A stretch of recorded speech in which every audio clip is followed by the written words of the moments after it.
Hello, friends. If you enjoy the content, I'd truly appreciate it if you hit that subscribe button. It helps a lot. Also, don't forget to leave a like and share your thoughts in the comments. Your interaction not only supports the channel's growth, but also helps these stories reach more people. Thank you all for being here. Where are you watching from? Let me know in the comments.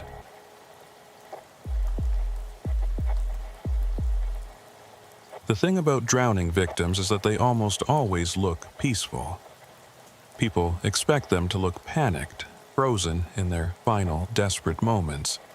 But that's not how it works. The moment they're pulled from the water, the struggle is over. Their faces relax.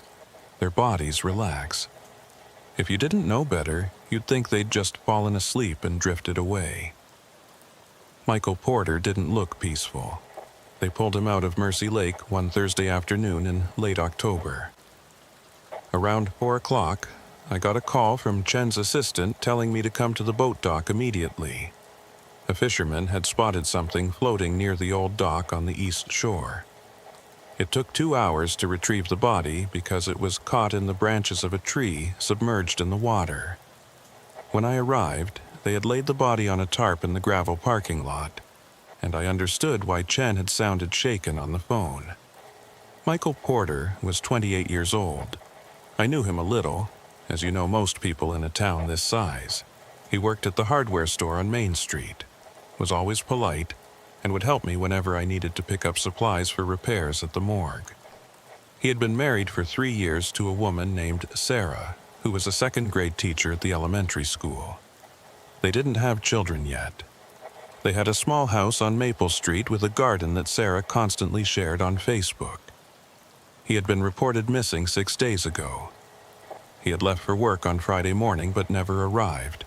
His car was found in the hardware store parking lot, keys still in the ignition, his wallet and phone on the passenger seat. No note, no explanation, no clue as to where he had gone. The sheriff's department was searching, but Mercy Lake was 3 miles from town, in the opposite direction of his usual route. There was no reason for him to be there.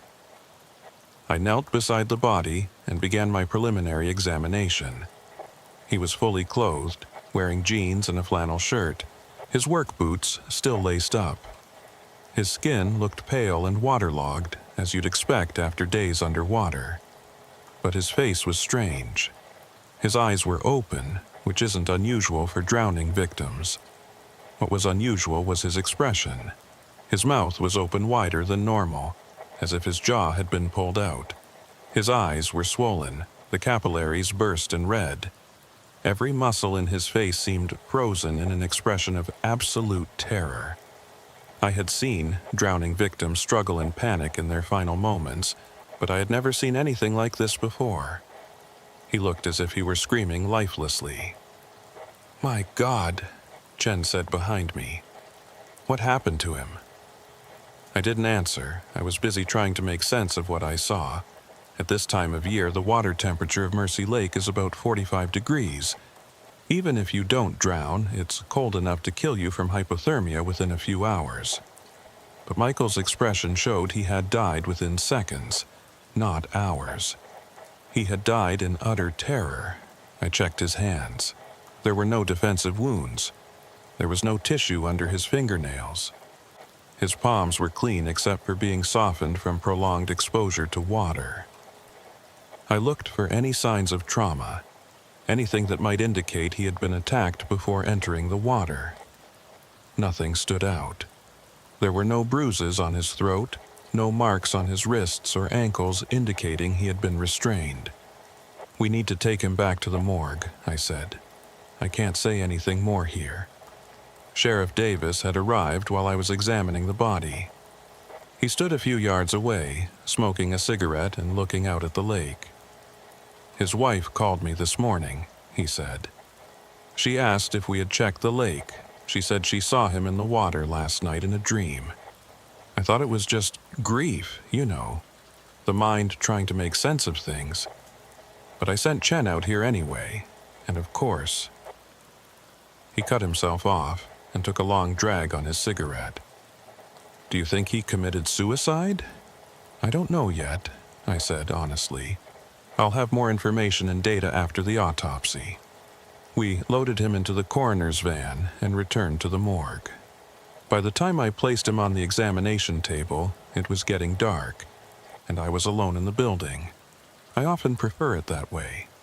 There are fewer distractions, no one looking over my shoulder asking questions I don't yet know the answers to. I started with photographs, documenting everything before touching him. The deformed face, the water-soaked clothes, the general condition of the body. Then I began to remove his clothes, cutting carefully in case there was evidence I needed to preserve. The shirt came off easily, but when I started on the jeans, I noticed something strange.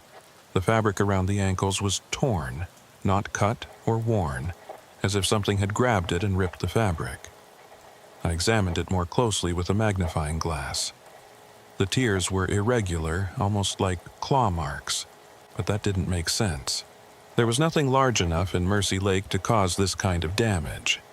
There were only catfish and perch, but they don't attack living humans. I put the clothes in a bag and continued the external examination. The body was in the early stages of decomposition, as expected after 6 days in cold water. But there were some abnormalities. The fingertips were torn, not from decay, but from something else. It looked as if he had been desperately scratching at something, hard enough to tear his skin and nails. But there were no traces under his nails, nothing to indicate what he had been scratching. I gently turned him over to check his back and found more tears in the skin along his spine. They weren't deep cuts, just superficial scratches in parallel lines from his shoulders to his waist. There were 4 lines on each side, evenly spaced. It was as if something with claws had dragged him down. I stepped back from the table and removed my gloves. This didn't make sense. Every detail I found indicated that Michael had died violently, that he had fought something, but there was absolutely no evidence of what that something was. There was no foreign DNA, no animal hair, no plant matter that shouldn't have been there. There was just a body that had clearly been attacked in the water, but the attacker was nowhere to be found. I began the internal examination around 8 o'clock. The fluorescent lights on the ceiling hummed, a familiar sound that usually helped me focus. Tonight, however, it was oppressive, too loud, filling the silence and making me realize how alone I was here. I opened the chest with a Y-shaped incision and immediately noticed the water. There was more water than I expected. It had filled the chest cavity and the abdominal cavity. Drowned victims have water in their lungs, of course, but this was excessive. It was as if every part of the body was filled with water. There was water everywhere. First, I examined his lungs. They were filled with water, but the tissue didn't look normal either. Normally, during drowning, foam forms in the airways because water and air mix during the last desperate breaths. There was no foam in Michael's lungs. The water inside them was clear, completely clear, as if it had been poured in after he died. But that's not how drowning happens. You inhale water because you're trying to breathe, because your body demands oxygen and doesn't care that you're underwater. The struggle itself creates the foam, the characteristic appearance of drowning. This looked as if someone had filled his lungs with water after his heart had stopped. I removed the lungs and set them aside for closer examination. I moved on to the heart. It was slightly enlarged, the right ventricle swollen. Again, not unusual in drowning victims. Even when the lungs can't supply oxygen, the right side of the heart continues to pump, causing blood to back up and the chamber to swell. But when I opened the heart, I saw it was filled with water too.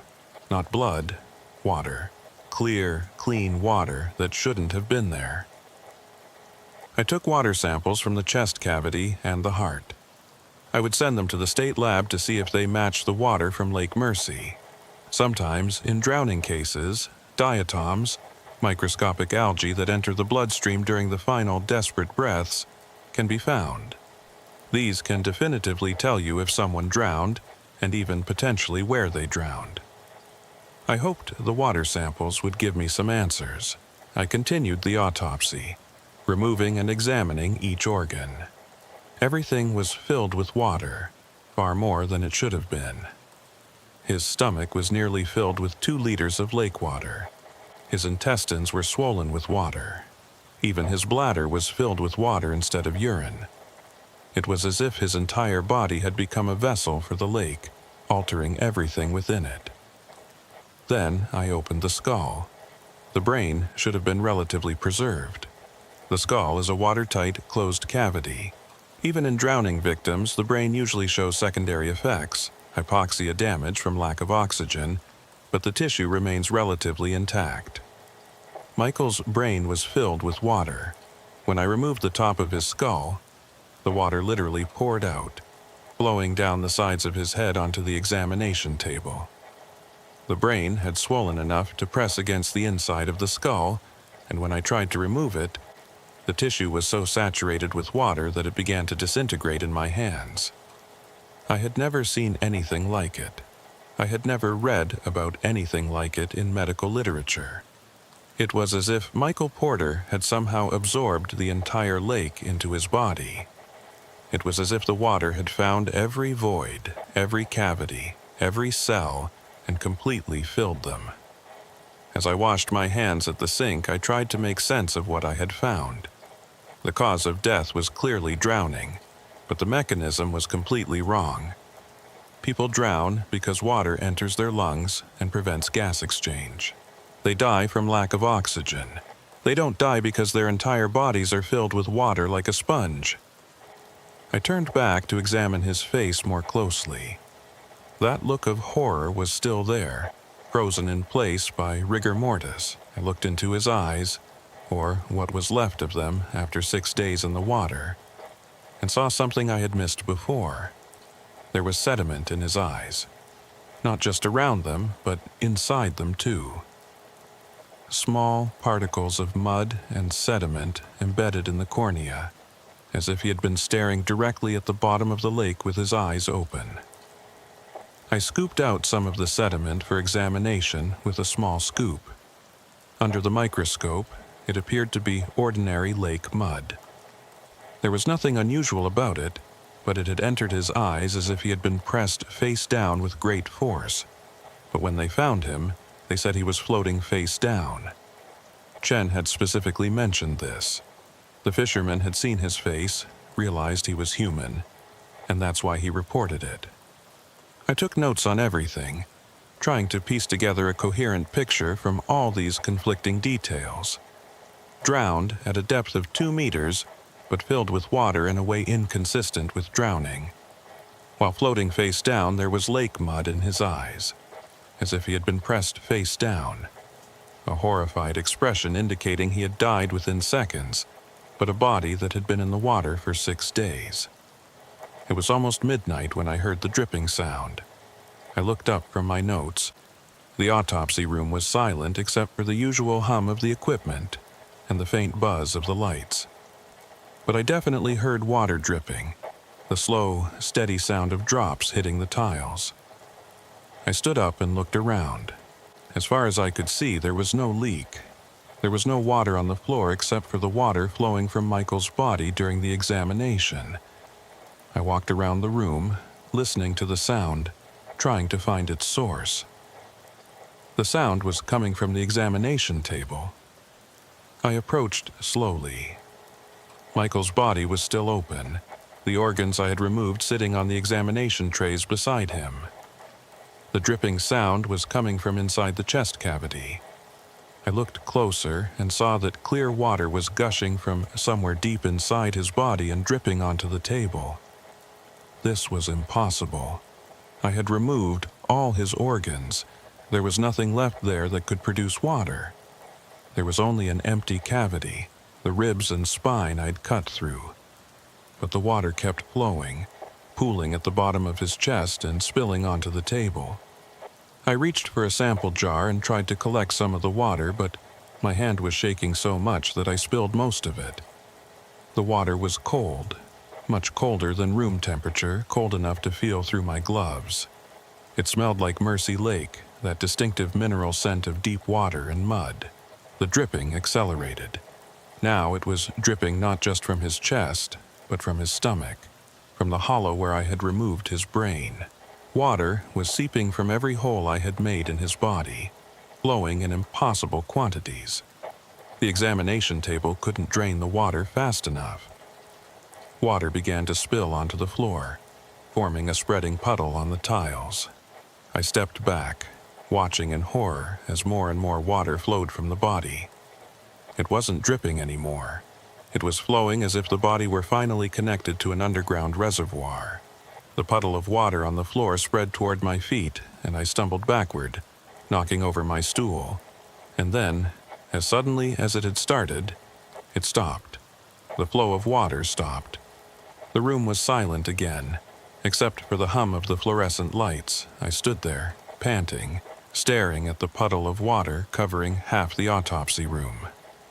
I looked at the body again. Michael Porter lay on the table, just as he was, empty, examined, dead. The water had stopped flowing from the cavities in his body. Everything had stopped. I grabbed a mop from the supply closet and started cleaning up the water. My hands were still shaking. I told myself it was just fluids, that I had missed something during the examination, that there was a perfectly logical explanation for what had just happened. Bodies sometimes do strange things. Gas buildup can cause fluids to leak out. It wasn't impossible, but I couldn't shake the feeling that something was very wrong. I finished cleaning up and began closing the body. I sutured the Y incision, replaced the skull cap, and performed the standard post-autopsy procedures. While my hands performed the familiar motions, my mind was racing, trying to make sense of what I had seen. I was almost done when I noticed a change in his expression. Not dramatically, not immediately noticeable, but the mouth, which had been stretched in horror, was now closed, almost relaxed. The bulging eyes were now sunken into their sockets. The face, which had looked like he had died screaming, now looked almost peaceful. I checked my photos to make sure I wasn't imagining things. No, I was right. The previous photos clearly showed the expression of horror, but now Michael Porter, lying on my desk with his chest heaving, looked as if he had died in his sleep. I finished my work quickly. I covered the body with a sheet. I took notes for the official report. Cause of death: drowning due to suffocation. Manner of death: further investigation pending. I didn't mention the water flowing from the cavities in his body. I didn't mention the changing expression. I didn't mention the sediment that had entered his eyes, even though he was found face down. I locked up the morgue and went home. I didn't sleep. I sat in my kitchen drinking coffee until morning, watching the sky outside my window slowly lighten. Sheriff Davis called me the next morning. They had found Michael's car keys in the Mercy Lake parking lot near where the body was found. They must have been there all along, but had been overlooked during the initial search. The keys were found on the ground next to a tree about 20 feet from the water's edge. But there were no footprints leading from the keys to the lake. The ground was soft mud, perfect for leaving prints. If Michael had walked toward the water, there should have been tracks, but there was nothing. Only the keys, lying on the ground as if they had fallen from above. Sarah Porter came to identify the body that afternoon. I had cleaned it up as best I could, made it presentable. She stood by the examination table for a long time, held his hand, cried silently. Then she looked at me. "Did he suffer?" she asked. I shouldn't have said no. I should have reassured her that he had died quickly, peacefully, and without pain. But I looked at her face, remembered that look of utter horror, and couldn't lie. "I don't know," I said. She nodded, as if that was the answer she had been expecting. "Every night since he disappeared, I've seen him in my dreams," she said quietly. The same dream every night. Underwater, in the dark, and something was pulling him down. He was trying to come up, but he couldn't. Something was holding him. She wiped her eyes. In the dream, he was calling me, but because of the water, I couldn't hear him. I could only see his mouth moving, calling my name. Then the water got into his mouth and eyes, and he filled with water, as if the lake wanted to fill him with water. I shivered. "Mrs. Porter, I know it's just a dream," she interrupted. "I know, but it felt real. Every night I watched him drown, something pulling him down. When I woke up, I could still feel the water, as if I were drowning too." She looked at her husband's body. "Does he look peaceful to you?" I looked at her face. "Yes," I said honestly. "Good," she said. "That's good. At least it's over now." A few minutes later, she left. I had to deliver the body to the funeral home that afternoon, but I wanted to examine it one more time first. Sarah's dream was troubling me, the way it matched what I saw. The look of horror, the water-filled body. I lifted the sheet and looked at Michael once more. And I saw something I hadn't noticed before. On his chest, just below his collarbone, there was a mark. Small, circular, about the size of a quarter. The skin was slightly wrinkled, like an old scar, but I knew it hadn't been there during the autopsy. I had examined every inch of his body. I would have seen it. I looked closer. The mark was a perfect circle, and in the center, barely visible, was a small amount of water. Just a drop, a bead on the surface of his skin. I touched it with my finger, and it was ice cold. I wiped it away and watched another drop form in the same spot. Then another. Slowly, as if the mark were leaking water from the depths of the body. I covered it again and called the funeral home. They could take it. I didn't want to examine that mark any further. I didn't want to know what it meant. The toxicology report came back 2 weeks later. There were no drugs, no alcohol, nothing that shouldn't have been in his body. The water samples I took from his chest cavity and heart were analyzed and compared to samples taken from Mercy Lake. They matched perfectly. Same mineral content, same pH, same microscopic organisms. He had definitely drowned in Mercy Lake, or at least the water filling his body came from there. The diatom test was inconclusive. They found diatoms in his blood, confirming he had drowned, but the diatom species didn't match anything currently living in Mercy Lake. The lab said they appeared to come from a much deeper, colder body of water, probably from somewhere that existed thousands of years ago, before the lake was formed. I prepared my final report. Cause of death: drowning. Manner of death: accidental or suicide, undetermined. Case closed. But I kept thinking about what Sarah had said, about something pulling her down, about the lake wanting to fill her up, and I kept thinking about that mark on her chest, about the very old, very cold, flowing water from a lake long gone.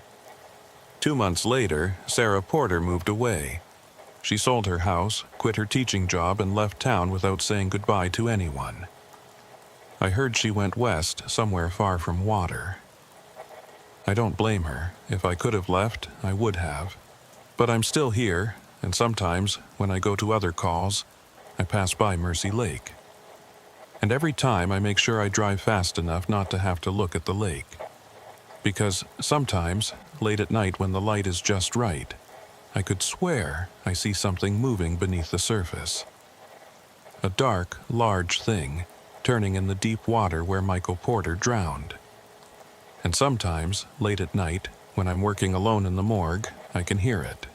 The sound of water dripping onto the tiles, slow and steady, coming from somewhere I can't locate. I tell myself it's just the pipes. Old building, old plumbing. But I know the truth. The lake is still here, and I think it's still hungry.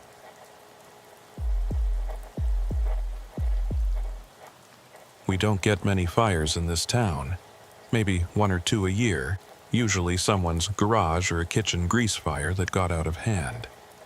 The volunteer fire department is good at what they do. Fast response. Everyone knows everyone.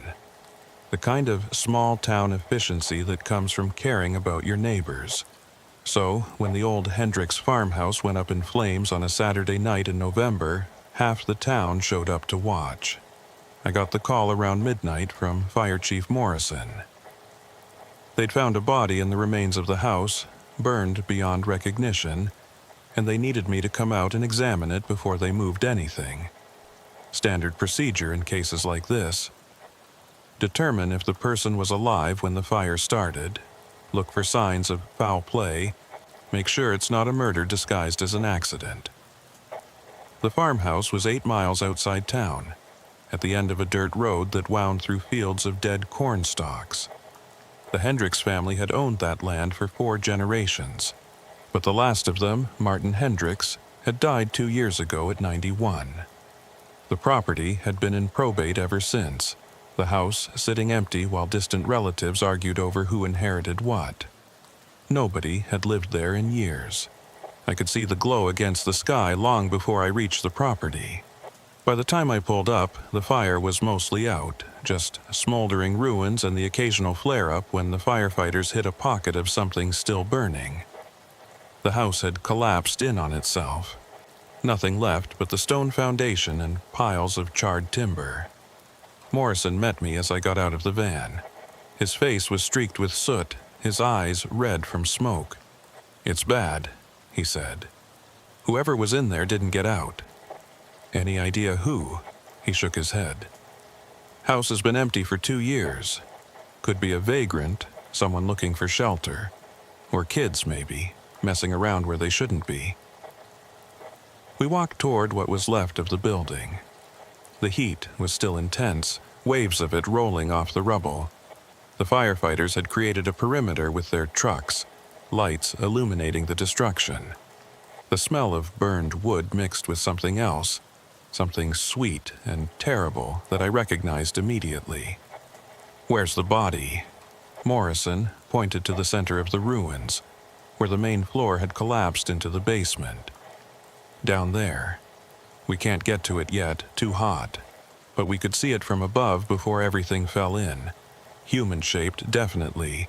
Right in the middle of what used to be the living room." I looked at the ruins, trying to picture the layout of the house from what was left. The stone foundation was intact, the basement walls still standing. Everything above that was gone, reduced to ash and charred beams. What started it? Don't know yet. We'll do a full investigation once it cools down, but it went up fast. Too fast. Neighbor about a mile away saw flames around 11:30. We got here by 11:45 and the whole structure was already fully involved. That kind of spread usually means accelerant. Arson? Maybe. Or maybe someone knocked over a kerosene lamp. Hard to say until we can examine the scene properly. He wiped his face with a rag, leaving more soot than he cleaned. "You'll need to wait a few hours before you can go in. We're cooling it down now, but the basement is still too hot." I nodded. "I'll get my equipment ready. Call me when it's safe." I went back to the van and started preparing. Evidence bags, camera, examination kit, all the tools I'd need to process a burned body. It's different from a regular autopsy, more archaeology than medicine. You have to be careful, document everything, because fire destroys evidence, and once you move something, you can't put it back the way it was. I was organizing my supplies when I noticed the crowd.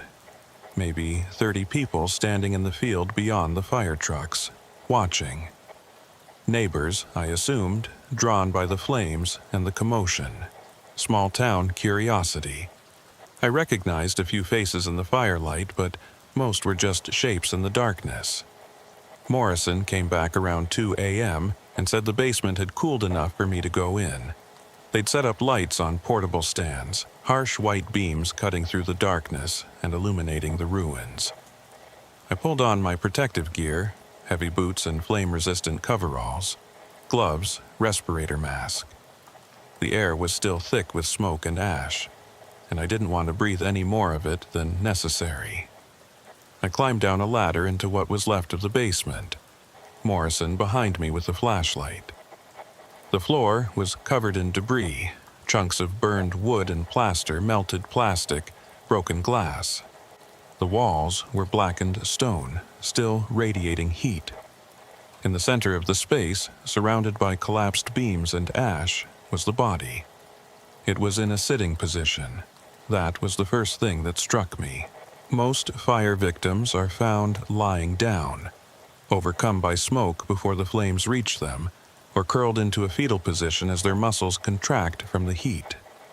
This person was sitting upright in what looked like a wooden chair, or what was left of one.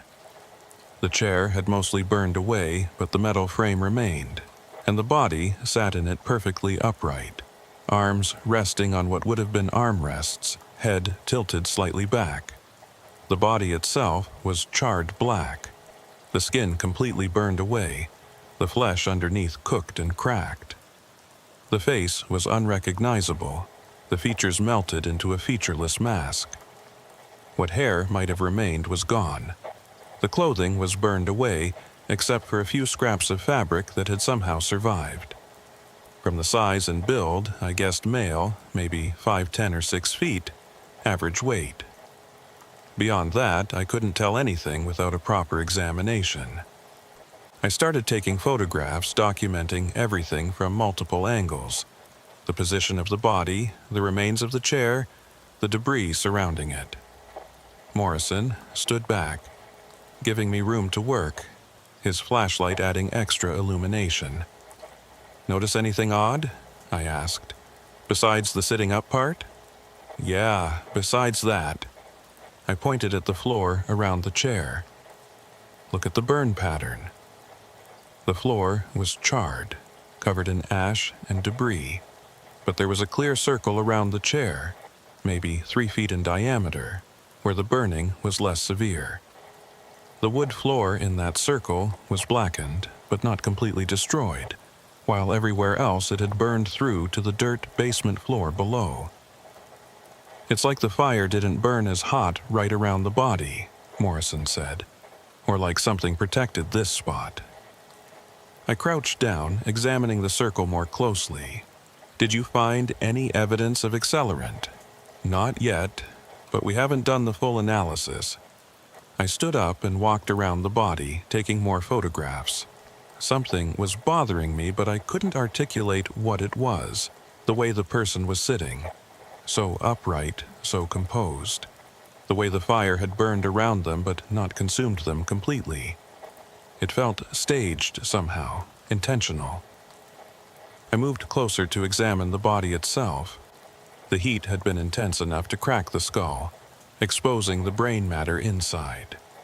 The rib cage had collapsed slightly, the bones showing through the burned flesh.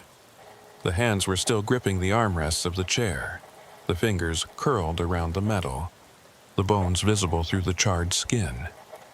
And then I saw the teeth. The jaw had fallen open slightly and I could see inside the mouth.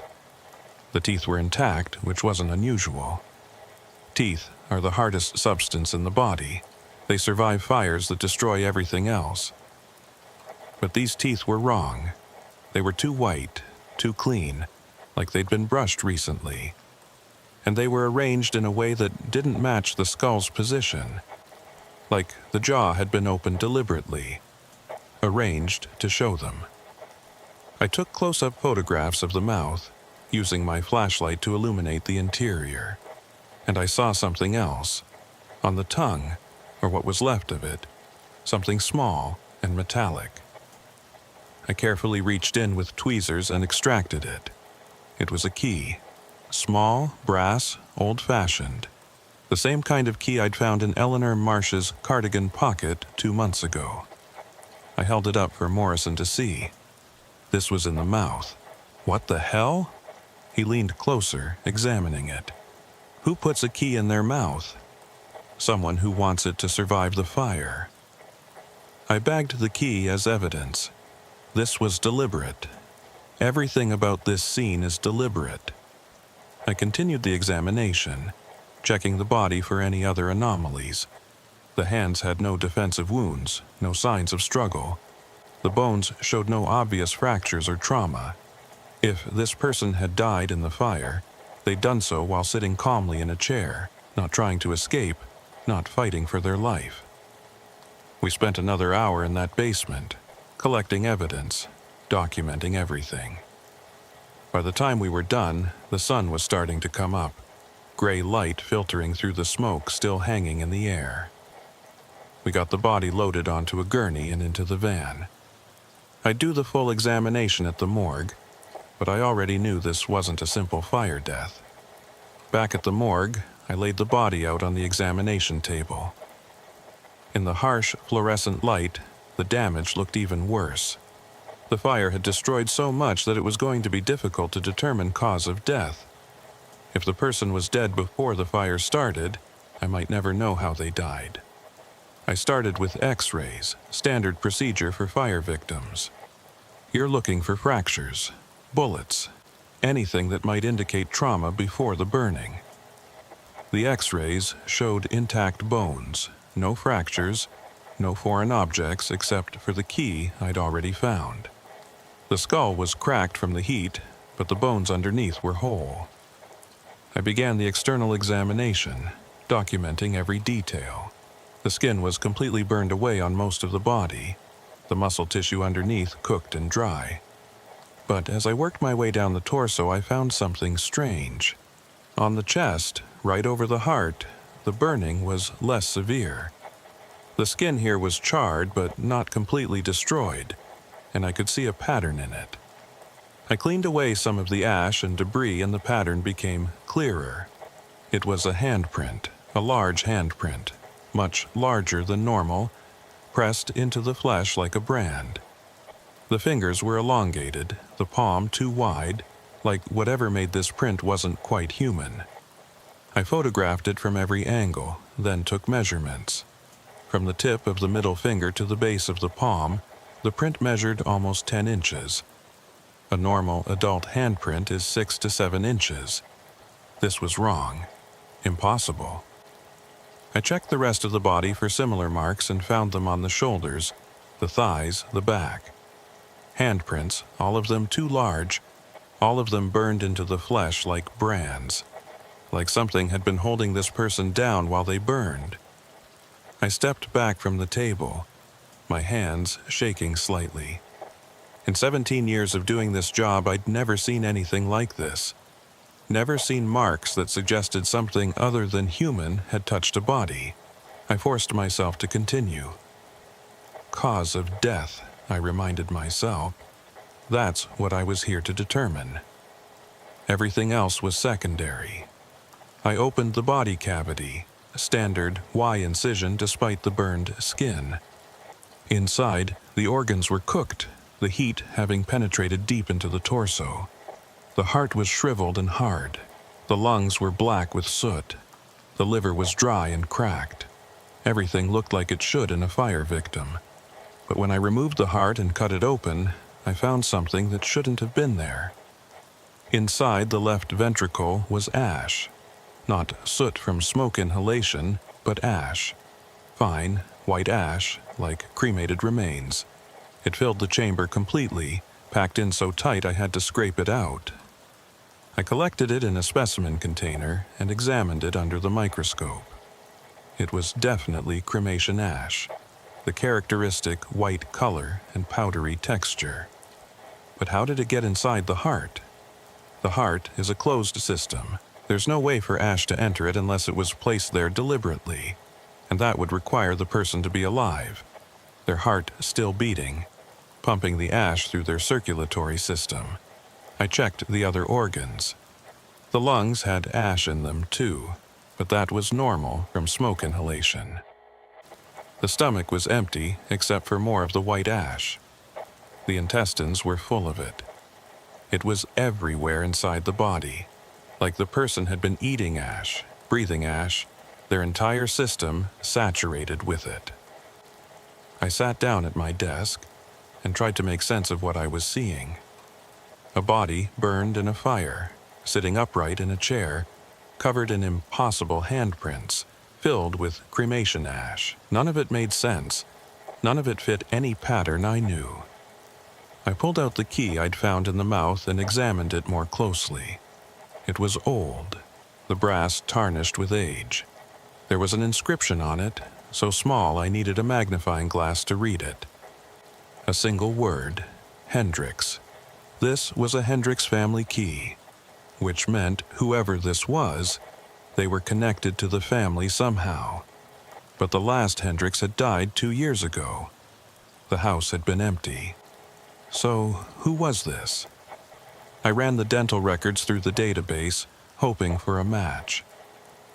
Fire victims are often identified through dental records when fingerprints and facial features are destroyed. But I got no hits.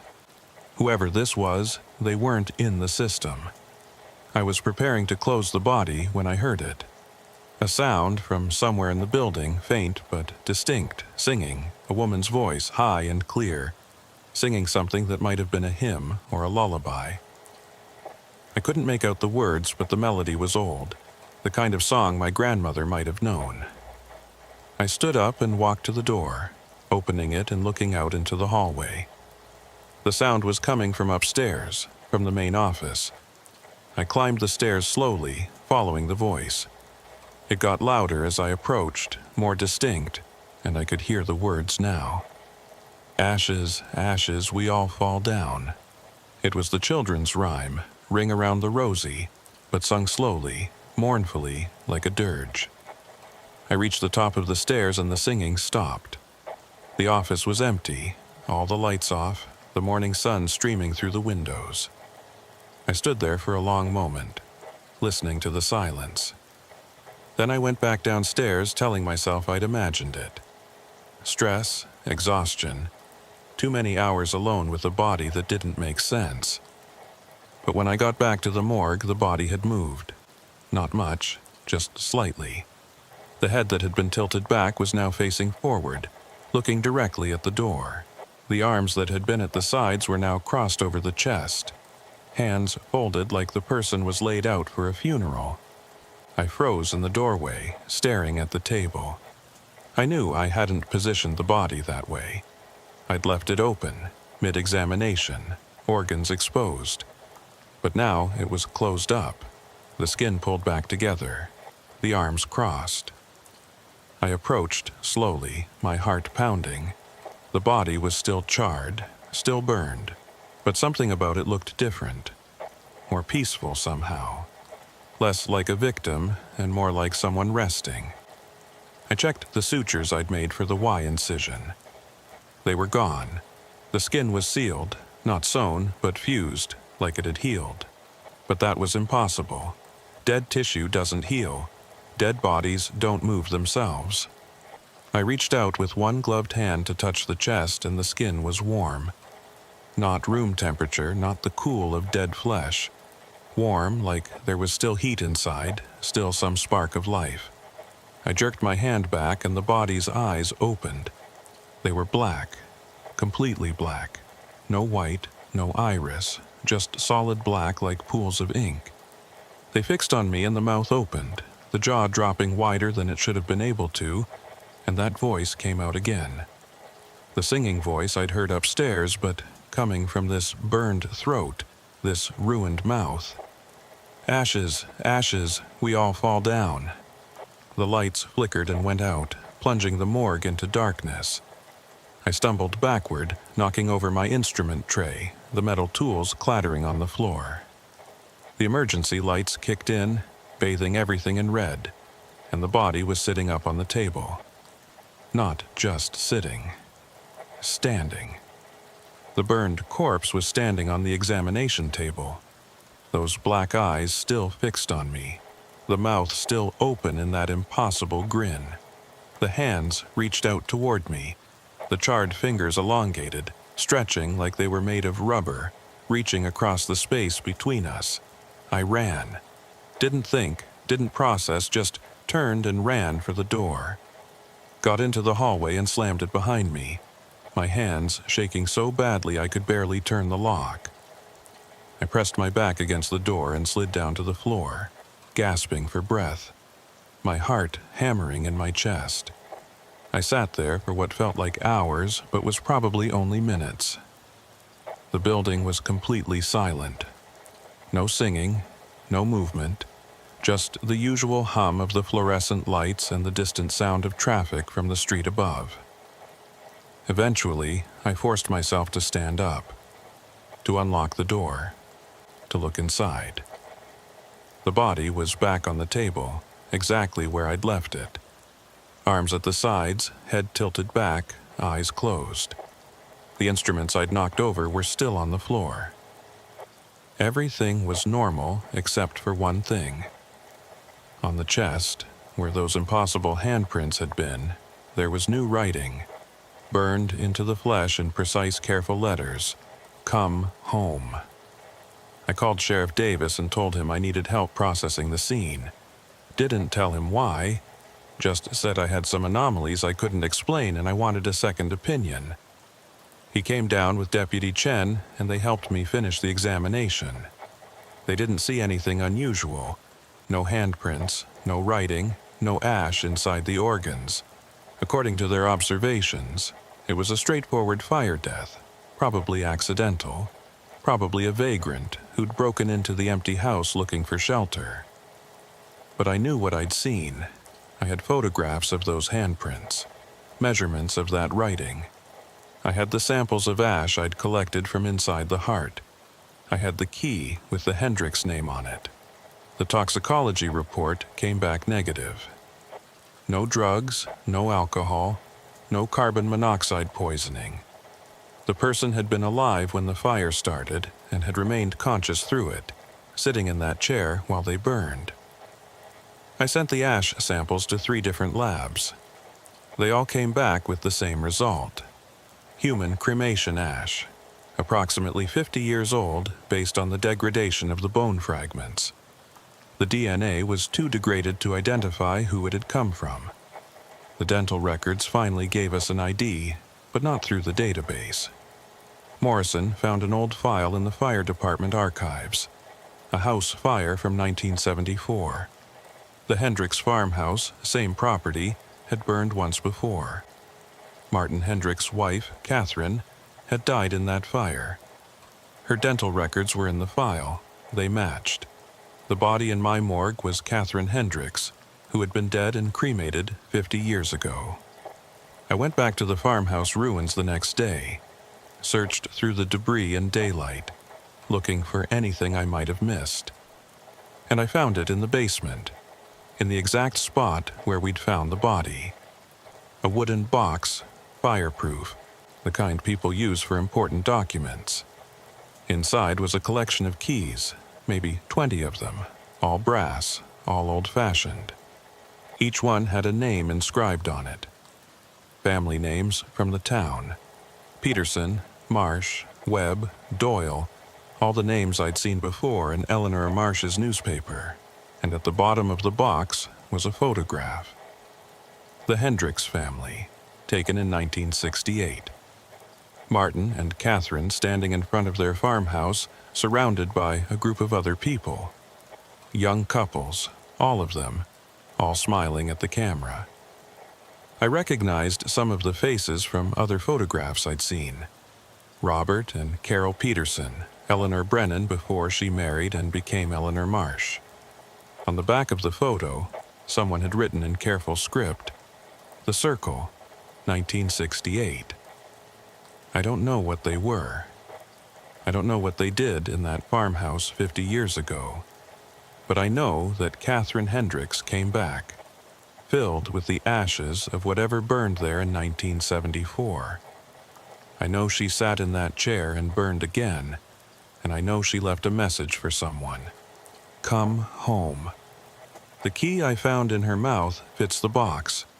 I've checked, and sometimes, late at night, I take it out and look at it, and I wonder who it's meant for. Who's supposed to come home? Who's next? The other keys in that box are still there in my evidence locker. 20 keys, 20 names, 20 families who were part of something called the Circle. And I keep finding them. The bodies. Not burned anymore, but marked somehow. A woman drowned with lungs full of ancient water. An old woman with soil under her fingernails and a stomach full of pills. A man in my morgue right now with something I can't explain. They're all connected. I know they are. And whatever started in 1968 isn't finished yet. I can feel it every time I walk into this morgue. Every time I hear footsteps above me or smell perfume or hear singing. Something is calling them home, one by one. And I'm terrified that when the last key finds its owner, I'll finally understand what the Circle really was. But I'm more terrified that I won't.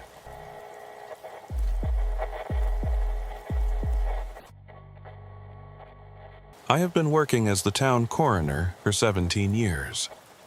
For 17 years, the same fluorescent lights have been buzzing in the same basement room. The same iron drawers have been opening with that shrill sound I never got used to, and the same chemical smell has lingered on my clothes no matter how much I wash them. After a while, you start to think you've seen everything, every kind of death, every state the human body can assume when life abandons it. You develop a certain rhythm, a professional distance that preserves your sanity. In a town this small, where everybody on your table once shopped at Henderson's or sat 2 rows behind you in church, you have to. The call came on Tuesday evening, just as I was finishing the paperwork for a simple case earlier that week. 86-year-old Tom Merrick. Heart failure, just as you'd expect. There was that distinct flatness in Sheriff Davis's voice you hear when something is bothering him, but he can't quite put his finger on why. They'd found a body in room 12 of the Riverside Motel. A woman in her late 30s, no ID on her, no car in the parking lot, had paid cash for 3 nights, according to the motel owner. The housekeeper had found the body because she hadn't checked out on time. The motel was on the edge of town, the kind of place frequented more by long-haul truckers than tourists. It was a 2-story building, its paint peeling, the air conditioning units rattling as if trying to shake themselves loose. I had been there twice in my career, both times for overdose cases. Natural causes for people living unnatural lives, if you will. I packed my bag and went there, expecting more of the same. Room 12 was on the ground floor, its door held open by a cleaning cart. Sheriff Davis was outside smoking, something he only did when he was annoyed. He nodded at me but didn't say much, just stepped aside and let me in. The room looked like any other motel room I'd seen. A flowered bedspread, a landscape painting on the wall, a TV with static on the nightstand. The woman was lying on her back on the bed, arms at her sides, staring at the ceiling. She was wearing a plain white nightgown and no jewelry. Her dark hair was spread out on the pillow, almost neatly arranged, too neat for a sudden death. As usual, I approached the bed and put on my gloves, taking mental notes before touching anything. In her early 40s, I revised my estimate. She was perhaps 5'6" tall. She was thin, but not unhealthily so. There were no visible signs of trauma, no blood, no bruises as far as I could see from where I stood. Her eyes were open, which wasn't unusual, but there was something in her gaze that disturbed me. Something I couldn't quite put my finger on. Most dead eyes are empty, staring blankly. Hers, however, seemed to be looking at something. Just as a matter of procedure, I checked his pulse at his wrist. Of course, there was none. His skin was cool but not cold, indicating that the time of death was probably within the last 6 to 12 hours. Rigor mortis had not yet fully set in. It was just beginning in the jaw and fingers. I went through the checklist I had done hundreds of times before and took my notes. Then I noticed his hands. The position was wrong. His arms lay straight down at his sides, palms flat on the bed, fingers slightly splayed. It's not impossible for someone to die like this, but it's unusual. Most people, when death comes, show some kind of struggle, even if it's just the body's automatic response. Hands clench, arms pull up, muscles tense. This looked posed, intentional, as if someone had arranged her that way after the fact. I mentioned this to Davis, who was standing in the doorway. He grunted and jotted some things down in his own notebook. "The owner says the woman never left her room," he said. "She checked in Friday afternoon and indicated she didn't want to be disturbed. She didn't order any food, didn't make any calls from the room phone.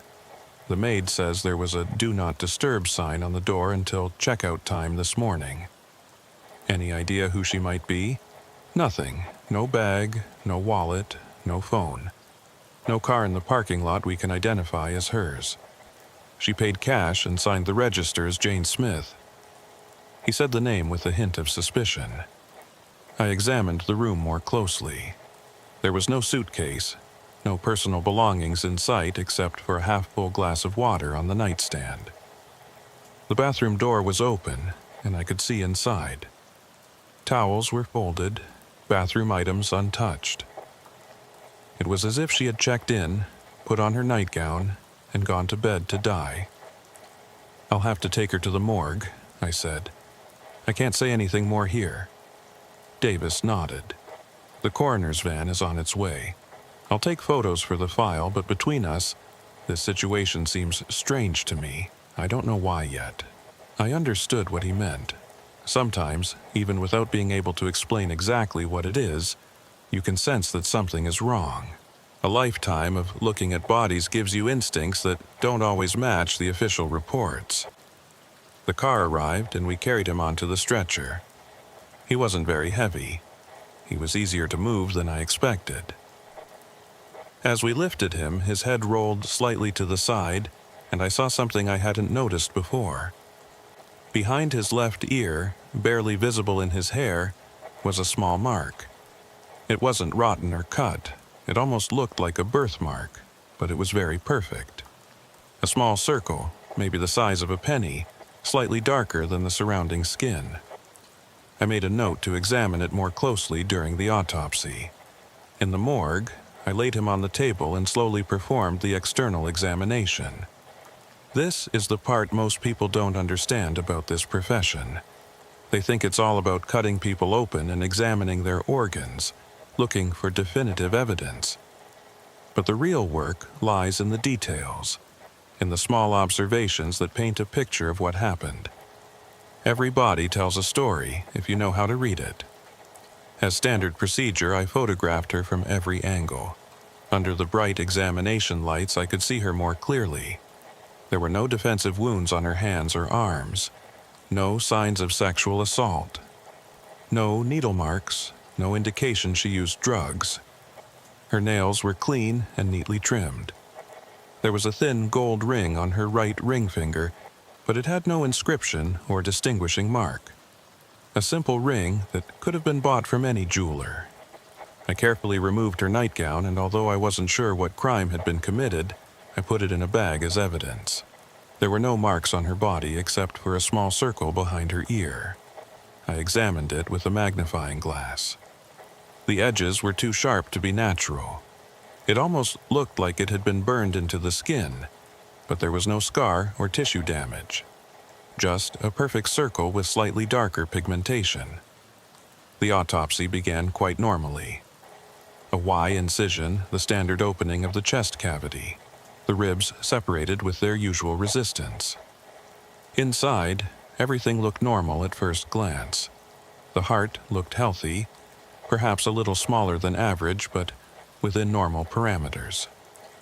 The lungs were clear, no fluid, no signs of disease. I worked methodically, removing and weighing each organ, taking tissue samples, taking notes. I detected the first real abnormality in his stomach. It was completely empty. Not only was there no food, it was empty in a way that indicated he hadn't eaten anything for days. There was a slight atrophy of the stomach lining, the kind of change seen in people suffering from starvation, but there were no signs of malnutrition in the rest of his body.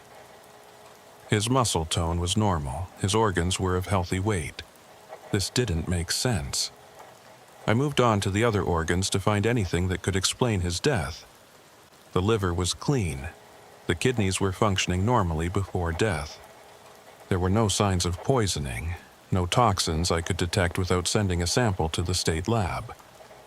I took blood for a full toxicology screen, but my gut told me it would come back negative. Then I opened the skull. The brain is usually one of the easiest organs to examine.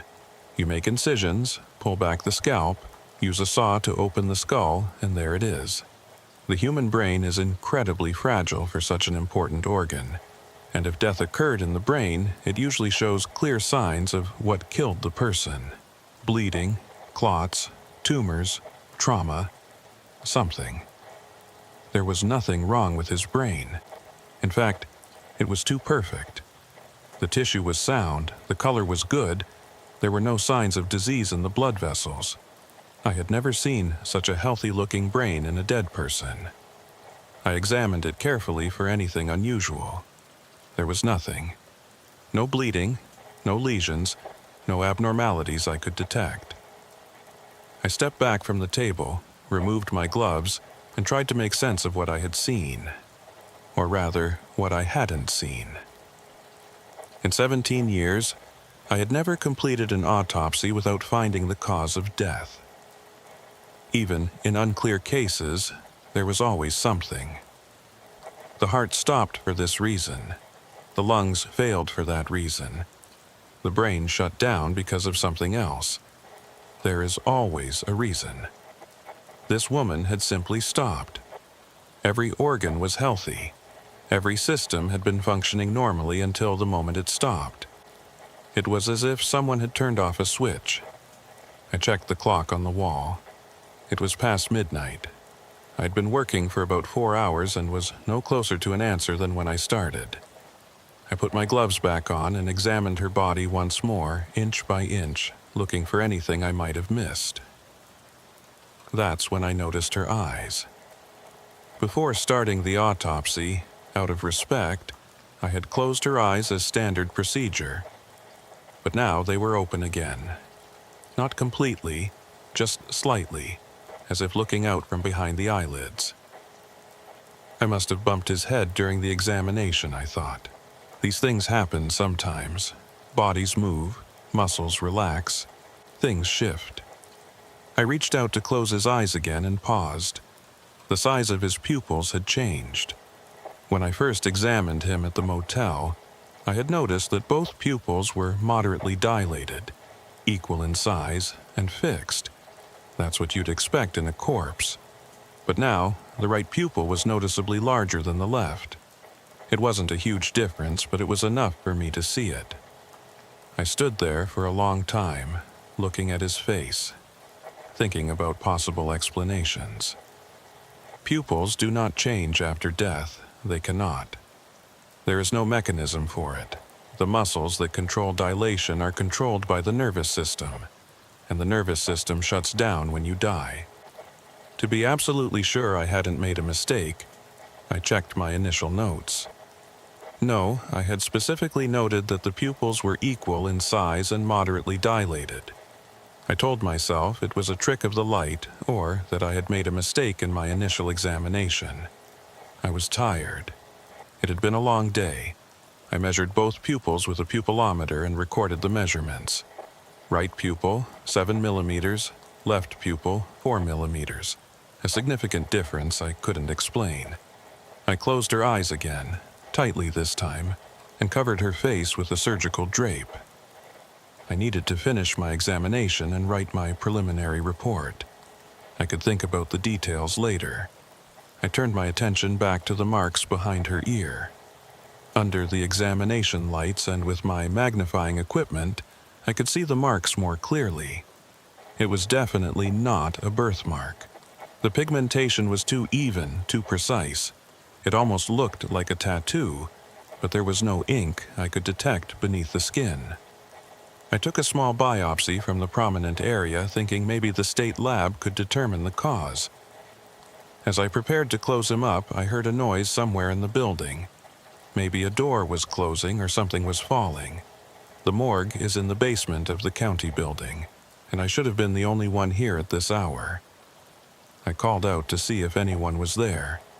There was no answer, only the hum of the refrigeration units and the buzz of the fluorescent lights. I went back to my work and closed the chest with my usual efficiency. I wrote down my preliminary findings, sent the samples to the state lab, and began waiting for the toxicology results. Sometimes you can't determine the cause of death right away. Sometimes it takes weeks, months, or never becomes entirely clear. It wasn't satisfying, but that was the reality of the job. As I was finishing the last stitch, I heard the sound again. This time, it was definitely footsteps, above me, in one of the offices upstairs. Slow, deliberate footsteps. I listened for a moment, then shook my head. The building is old, it makes noises, and the sheriff's office is on the first floor. Probably someone else was working late like me. I covered the body with a sheet and began cleaning my tools.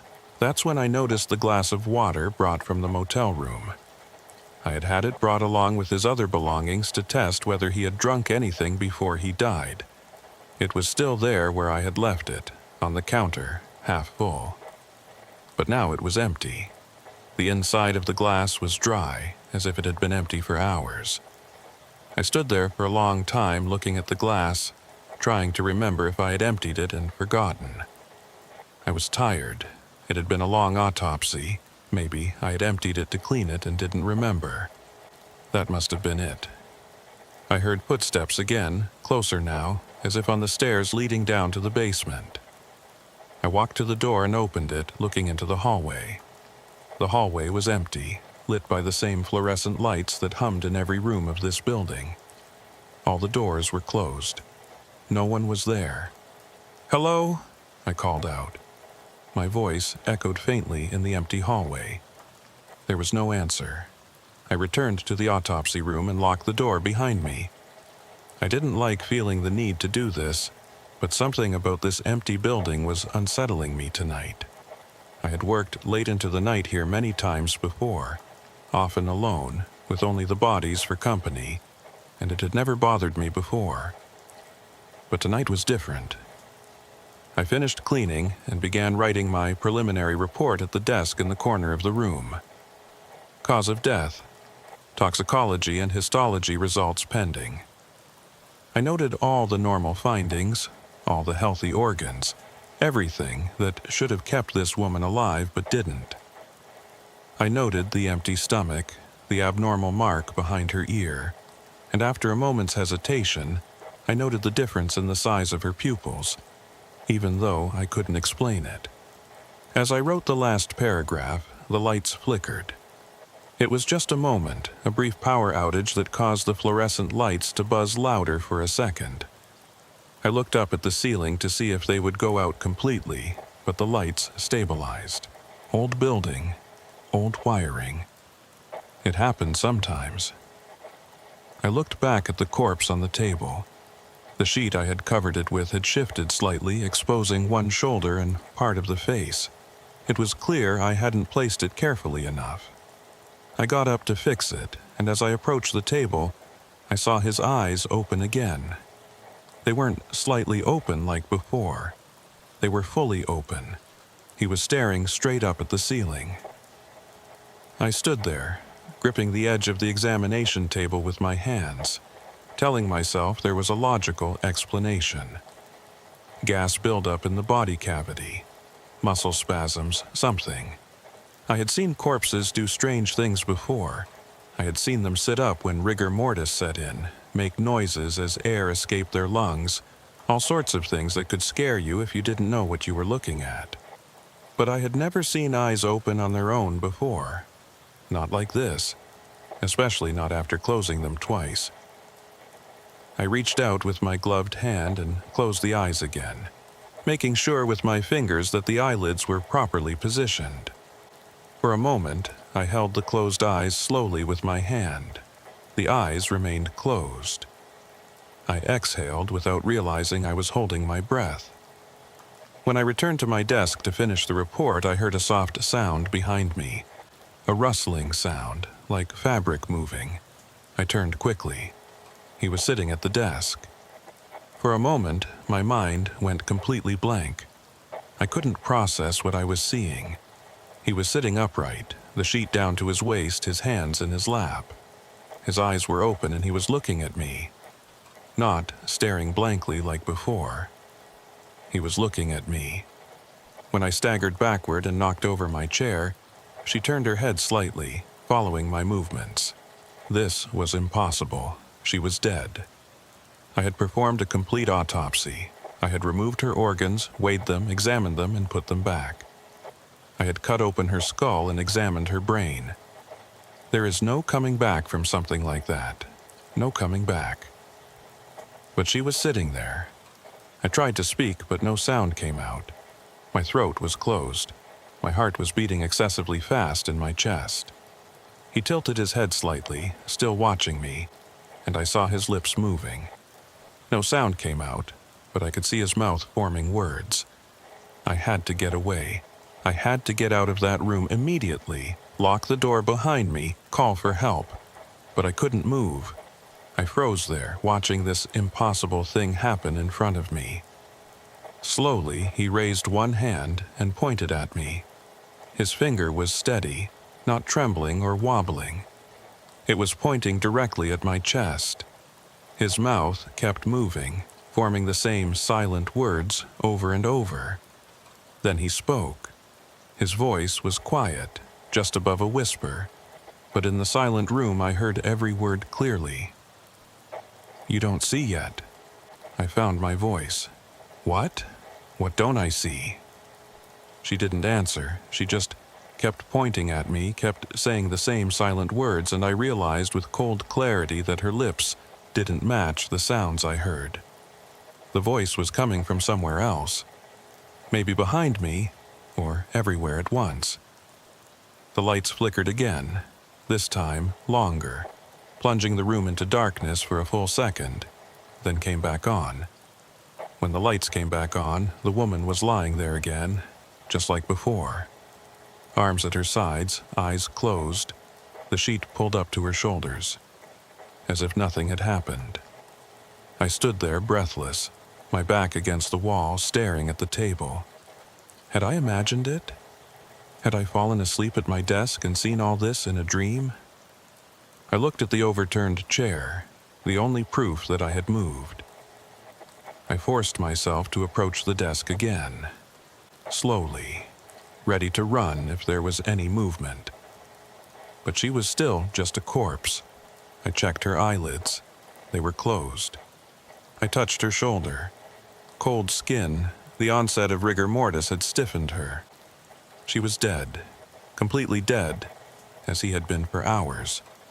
With trembling hands, I gathered my notes, filed my report, and left. I didn't run, but I walked quickly, turning off the lights as I went, locking the doors behind me. I took the stairs 2 at a time to the ground floor and went out to the parking lot where my car was waiting. It was 3 in the morning, and the town was completely dark except for a few streetlights. I sat in my car for a long time, my hands on the steering wheel, trying to make sense of what had just happened. I tried to convince myself it was all in my head, a hallucination caused by stress, exhaustion, or the chemical fumes in the autopsy room. But I couldn't forget the way he sat there, his eyes meeting mine, that voice saying, "You don't see it yet." I went home and didn't sleep. I sat in my living room with all the lights on, waiting for dawn. When the sun finally rose, I called Sheriff Davis and told him my preliminary findings. Cause of death was undetermined, more tests were needed. He asked if there was anything suspicious, anything that might suggest murder. I said no. As far as I could tell, everything looked natural. We would have to wait for the lab results. I didn't tell him the rest. What could I say? That the body sat up and talked to me? That its eyes opened and closed on their own? I would have sounded crazy. That morning, after drinking coffee, taking a shower, and convincing myself to act professional, I returned to the morgue. I had to transfer the body to cold storage until I could identify it and notify the next of kin. I had to pack up all my samples for the state lab. I had to act as if everything was normal.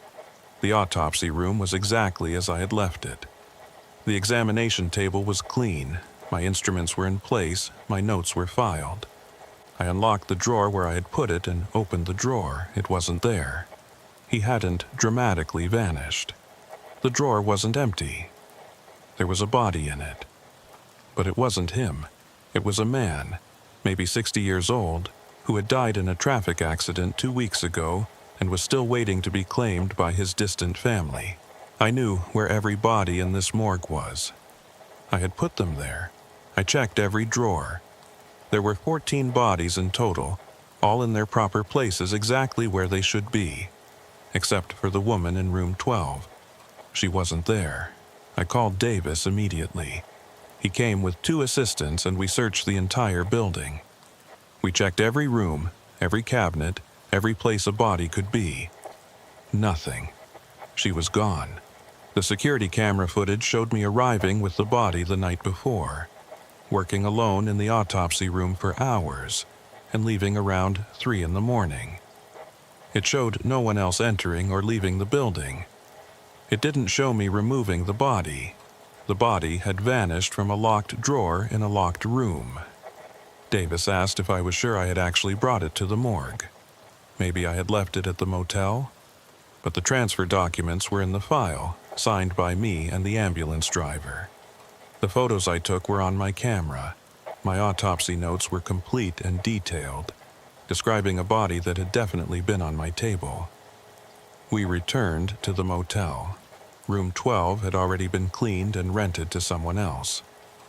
The manager said he had disposed of the bedding and towels as usual.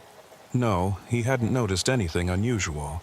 No, he didn't know what had happened to the woman found dead there. All my notes from that night are still with me. The photos, the tissue samples I took, the preliminary autopsy report. But the samples disappeared from the evidence locker before they could be sent to the state lab.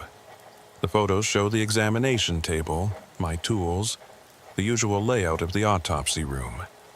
But now, when I look closely at them, I don't see a body on the table, just an empty sheet. Davis eventually closed the case. No body, no ID, no proof that anyone had died. He said maybe I was working too hard, maybe I needed some rest. He didn't say it accusingly, more like a genuine concern. Maybe I had imagined it all, he said. Fallen asleep at the motel and seen the whole autopsy in my dreams. I wanted to believe that. I tried to believe that. But 3 days after the woman disappeared, I saw it while shaving in the bathroom mirror.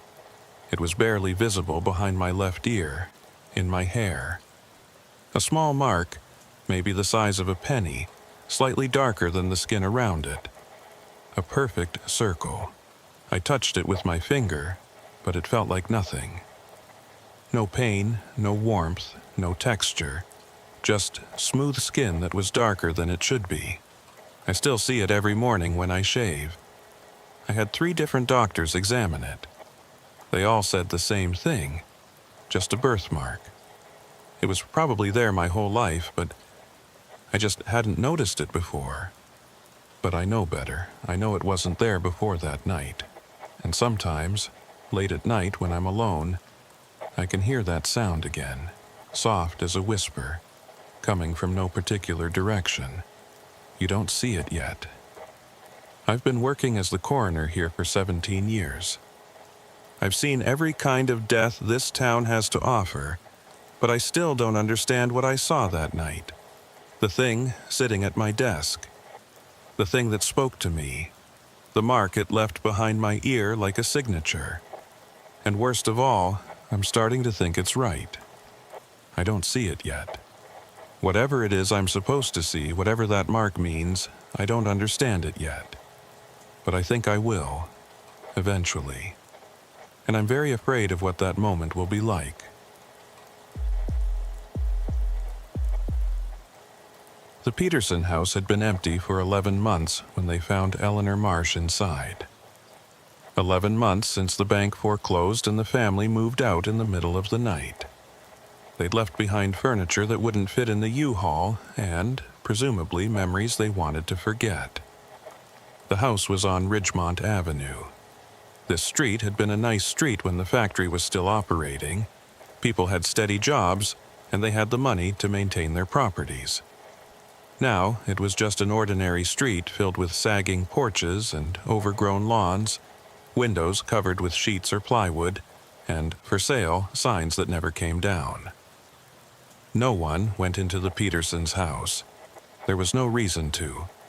The real estate agent had stopped showing the house after the first few months.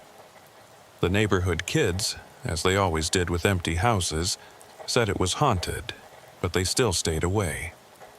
Not because they believed in ghosts, but because in this town, empty houses meant squatters or drug users, the kind of people you wouldn't want to encounter in the dark of night.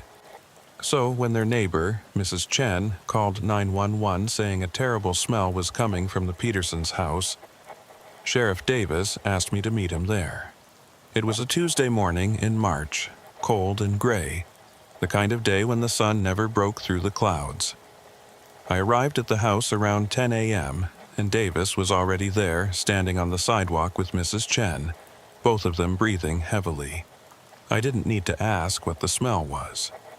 After 17 years on the job, you develop a nose that can pick up the smell of death. It's a thick, sweet smell that sticks in the back of your throat and lingers in your nose for hours. The Peterson home was emitting this smell in waves, even with all the doors and windows closed. "How long do you think it's been?" Davis asked, as I put on my gloves and grabbed my field kit from the van. "Hard to say from here, at least a week, maybe longer." I looked at the house. It was a 2-story, white-painted house with peeling paint and crooked shutters. All the windows were dark. "Did you check inside?" "I waited for you. Mrs. Chen said she started noticing the smell 3 days ago, but thought it was a dead animal in the attic. She didn't call the police until this morning when the smell got worse." We climbed the front stairs, the wood creaking beneath our feet. The front door was locked, but Davis had a key from the real estate company. When he opened the door, the smell hit us like a wall, so strong that Davis actually gagged and stepped back. "God," he muttered, pulling his shirt over his nose. I'd smelled worse, but not by much. We went inside, me with my flashlight in front, Davis behind me with his hand on his gun, both of us knowing that whoever was in here was no longer a threat to anyone. The interior of the house was dim, all the curtains drawn, dust swirling in the light of my flashlight. The Petersons' furniture was still there. A sagging sofa, a coffee table with water stains, a dark, non-working television in the corner. Everything looked abandoned, with that particular kind of silence found in places where no one has lived for a long time. We found her in the kitchen.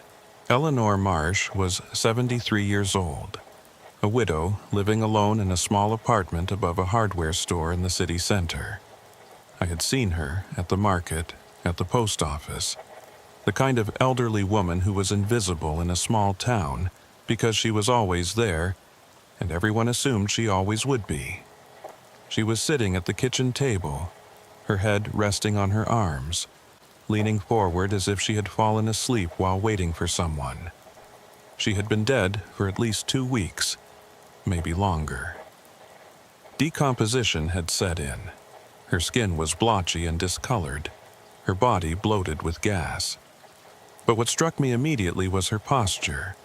She looked comfortable, even peaceful, as if she had decided to take a little nap at the table.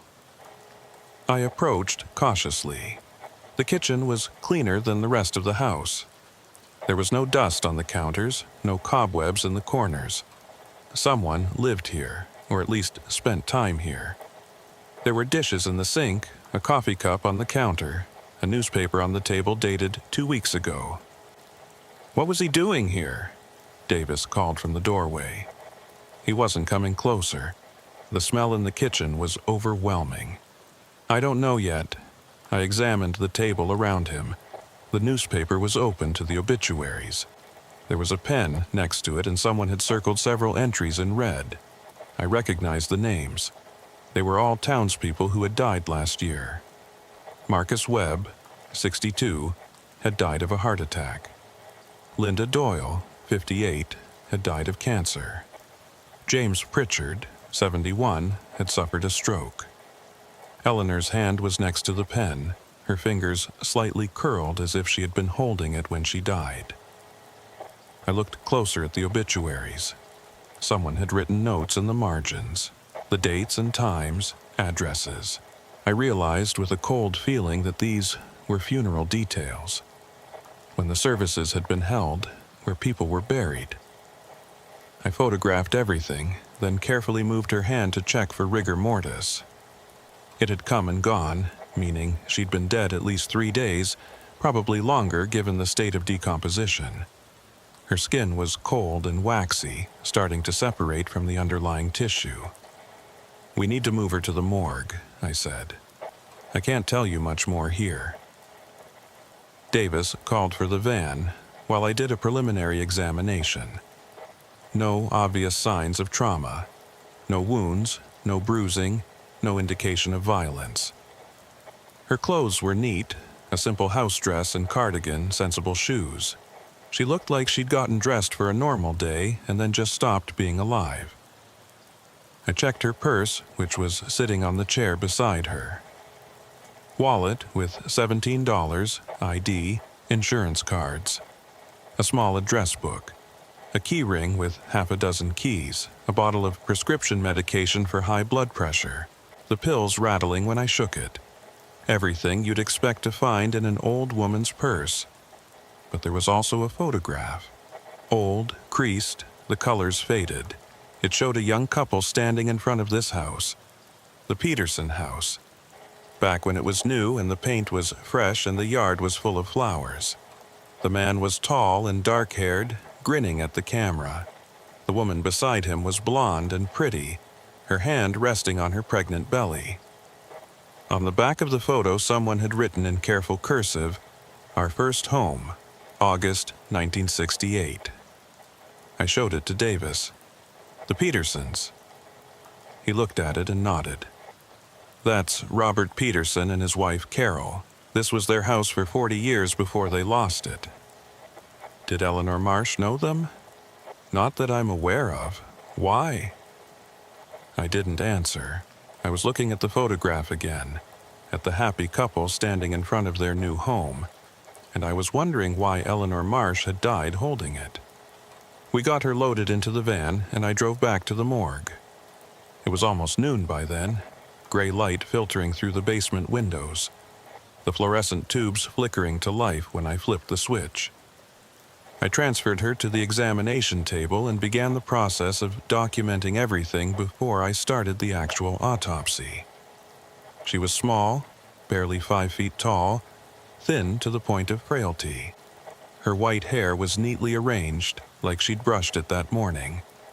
Her nails were trimmed and clean. She looked like someone who took care of herself, who maintained dignity even living alone on a fixed income in the apartment above a hardware store. I removed her clothing carefully, bagging each item. Under her dress, she wore old-fashioned undergarments, the kind women her age still preferred. Everything was clean and neatly pressed. In the pocket of her cardigan, I found a handkerchief, monogrammed with the initials EM and something else. A small key, brass, old-fashioned, the kind that might open a diary or a jewelry box. I set it aside and continued the examination. The decomposition made it difficult to assess some things, but I could see she'd been in relatively good health before she died. No obvious signs of disease, no tumors, no indications of chronic illness beyond the high blood pressure medication I'd found in her purse. Her body showed the normal wear of 73 years, arthritis in her fingers, some degeneration in her spine, but nothing that would kill her. I started the internal examination around 2 p.m. The Y incision opened her up and the smell got worse, which I'd expected. Decomposition produces gases, fluids, all the biological processes of breaking down. But underneath that, there was something else.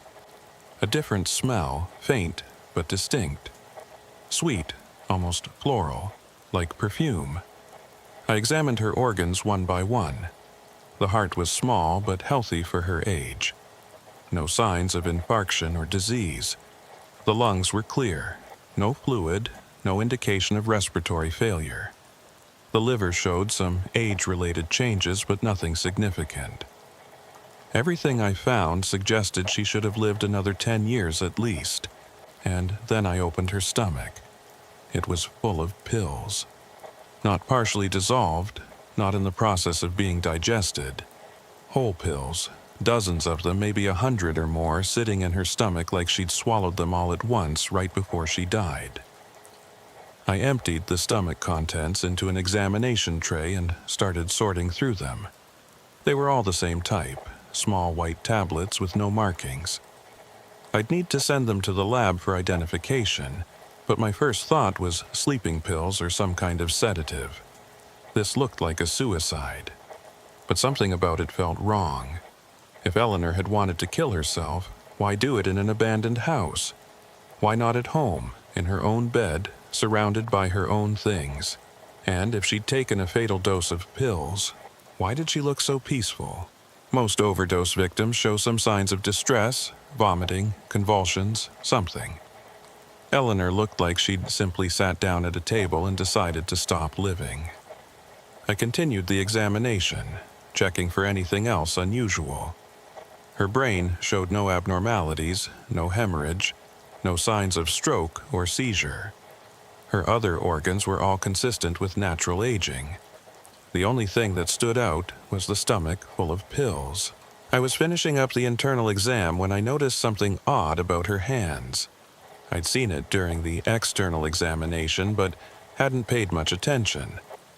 Her fingertips were stained with something dark, like ink or dye. I'd assumed it was just post-mortem discoloration, but looking closer now, I could see it was too uniform, too concentrated on just the fingertips. I took scrapings from under her nails and from the stained skin. Under the microscope, I could see particles of something dark and granular. Not ink. Soil. She had soil embedded in her fingertips, ground in deep, like she'd been digging in dirt with her bare hands. I went back to the photographs I'd taken at the Peterson house, looked at the kitchen table, the newspaper, Eleanor's position. I hadn't noticed any dirt on the table, no soil on the floor. The kitchen had been clean, so where had the dirt come from? I checked her shoes. They were clean too, no mud, no grass stains, but when I examined the soles under magnification, I found traces of the same dark soil embedded in the treads. She'd been walking on dirt recently, somewhere with dark, rich earth. Not the hard-packed clay we have around here. This was different. Garden soil, maybe, or something older. I collected samples of everything and made notes for my report. Cause of death appeared to be overdose. Manner of death, likely suicide, but pending toxicology results. I'd send the pills to the state lab for identification, along with the soil samples, and hopefully get some answers. I covered Eleanor's body with a sheet and started cleaning up. It was almost 6 p.m. and I was alone in the building, the way I usually am when I work late. The morgue is in the basement and the sounds from upstairs don't carry down here very well. It's quiet, isolated. Just me and the dead. I was washing my instruments when I heard footsteps above me. Slow, deliberate footsteps, like someone walking across the floor of the main office. I stopped and listened. The building should have been empty. Everyone went home at 5. The footsteps continued, moving from one side of the ceiling to the other. Then they stopped, directly above me. I stood there, water running in the sink, listening to the silence. After a moment, the footsteps started again, heading toward the stairs that led down to the basement. I dried my hands and walked to the morgue door, opening it and looking out into the hallway. The stairwell was at the far end, maybe 30 feet away. I could hear the footsteps on the stairs now, coming down slowly. "Hello?" I called out. "Building's closed." The footsteps stopped. The stairwell was dark, the lights up there on a timer that had already shut them off for the night. I couldn't see anyone. "Is someone there?" No answer, just silence and the hum of the fluorescent lights in the hallway. I walked toward the stairs, my footsteps echoing on the tile floor. When I reached the stairwell, I flipped the light switch. The bulb flickered on, illuminating the narrow stairs leading up to the first floor. Nobody was there. I stood at the bottom of the stairs for a long moment, looking up. Then I heard it again, faint but distinct. Footsteps above me, in the main office. Walking slowly, purposefully, like someone was pacing back and forth. I went up the stairs, taking them two at a time. The main office was dark except for the emergency exit lights. I hit the overhead lights and they buzzed to life, flooding the room with harsh white light. The office was empty, desks neat, chairs pushed in, everything in its place. But the air felt wrong. It was cold, much colder than it should have been. And there was that smell again, the sweet, floral scent I'd noticed during the autopsy. Perfume. Old-fashioned perfume, like something my grandmother used to wear. I checked every room on the first floor. All empty. All locked from the inside. I was definitely alone in the building. I went back downstairs, telling myself I'd imagined it. Old buildings make noises. Pipes expand and contract. Wood settles. All kinds of sounds that can be mistaken for footsteps if you're alone and your nerves are already on edge. But I locked the morgue door behind me anyway, just to be safe. I finished cleaning up and sat down to write my preliminary report. The cause of death section was straightforward enough, but when I got to the narrative portion, describing the scene where the body was found, I found myself hesitating. There was something about the Peterson house that bothered me, something I couldn't quite articulate. I pulled out my phone and did a quick search for the property records. The house had been built in 1967, purchased by Robert and Carol Peterson in 1968. They'd lived there for 42 years before the bank foreclosed in 2014. According to public records, they'd moved to Florida after that, trying to start over in their 70s. Robert had died 6 months later. Heart attack. Carol was in a nursing home in Tampa. I searched for Eleanor Marsh next. There wasn't much. She'd lived in town her whole life, widowed young when her husband died in a car accident in 1972. No children. She'd worked as a secretary at the courthouse until she retired 15 years ago. Quiet life, unremarkable. The kind of person who lives and dies without making much of a ripple. But something had brought her to that empty house. Something had made her sit down at that kitchen table with a newspaper full of obituaries and a photograph of the Peterson family, and swallow enough pills to kill herself. I looked at the photograph again, the one I'd bagged as evidence. The young couple, so happy, standing in front of their new home. Carol with her hand on her pregnant belly. Pregnant. I pulled up the obituaries section of the newspaper, the one that had been on the table in front of Eleanor. Looked at the names she'd circled. Marcus Webb, Linda Doyle, James Pritchard. And there were others too, names I hadn't paid attention to before.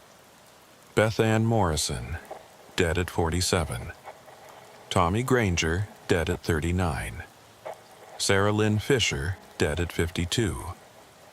I searched for each name, cross-referencing with birth records, and I found the connection. They were all born in 1969. All of them. Every single person Eleanor had circled in that newspaper had been born the same year.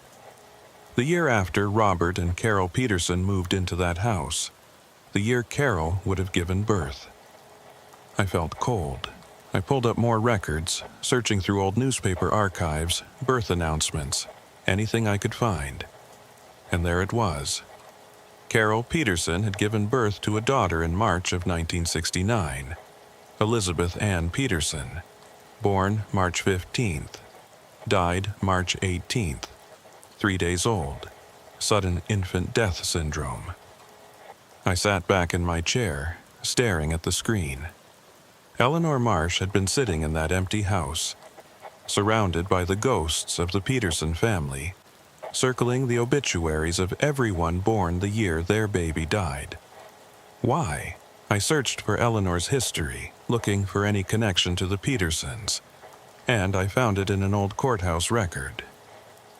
Eleanor Marsh, née Eleanor Brennan, had worked as a nurse at County General Hospital in 1969. She'd been there the night Elizabeth Ann Peterson died. My hands were shaking as I pulled up more records. I didn't know what I was looking for exactly, but I felt like I was close to understanding something important. The medical records from 1969 were sparse, most of them not digitized, but I found a brief notation in the hospital log. Baby Peterson, admitted March 16th, discharged March 17th, readmitted March 18th, deceased. Attending nurse, E. Brennan. Eleanor had been there. She'd been the nurse taking care of Elizabeth Peterson when she died.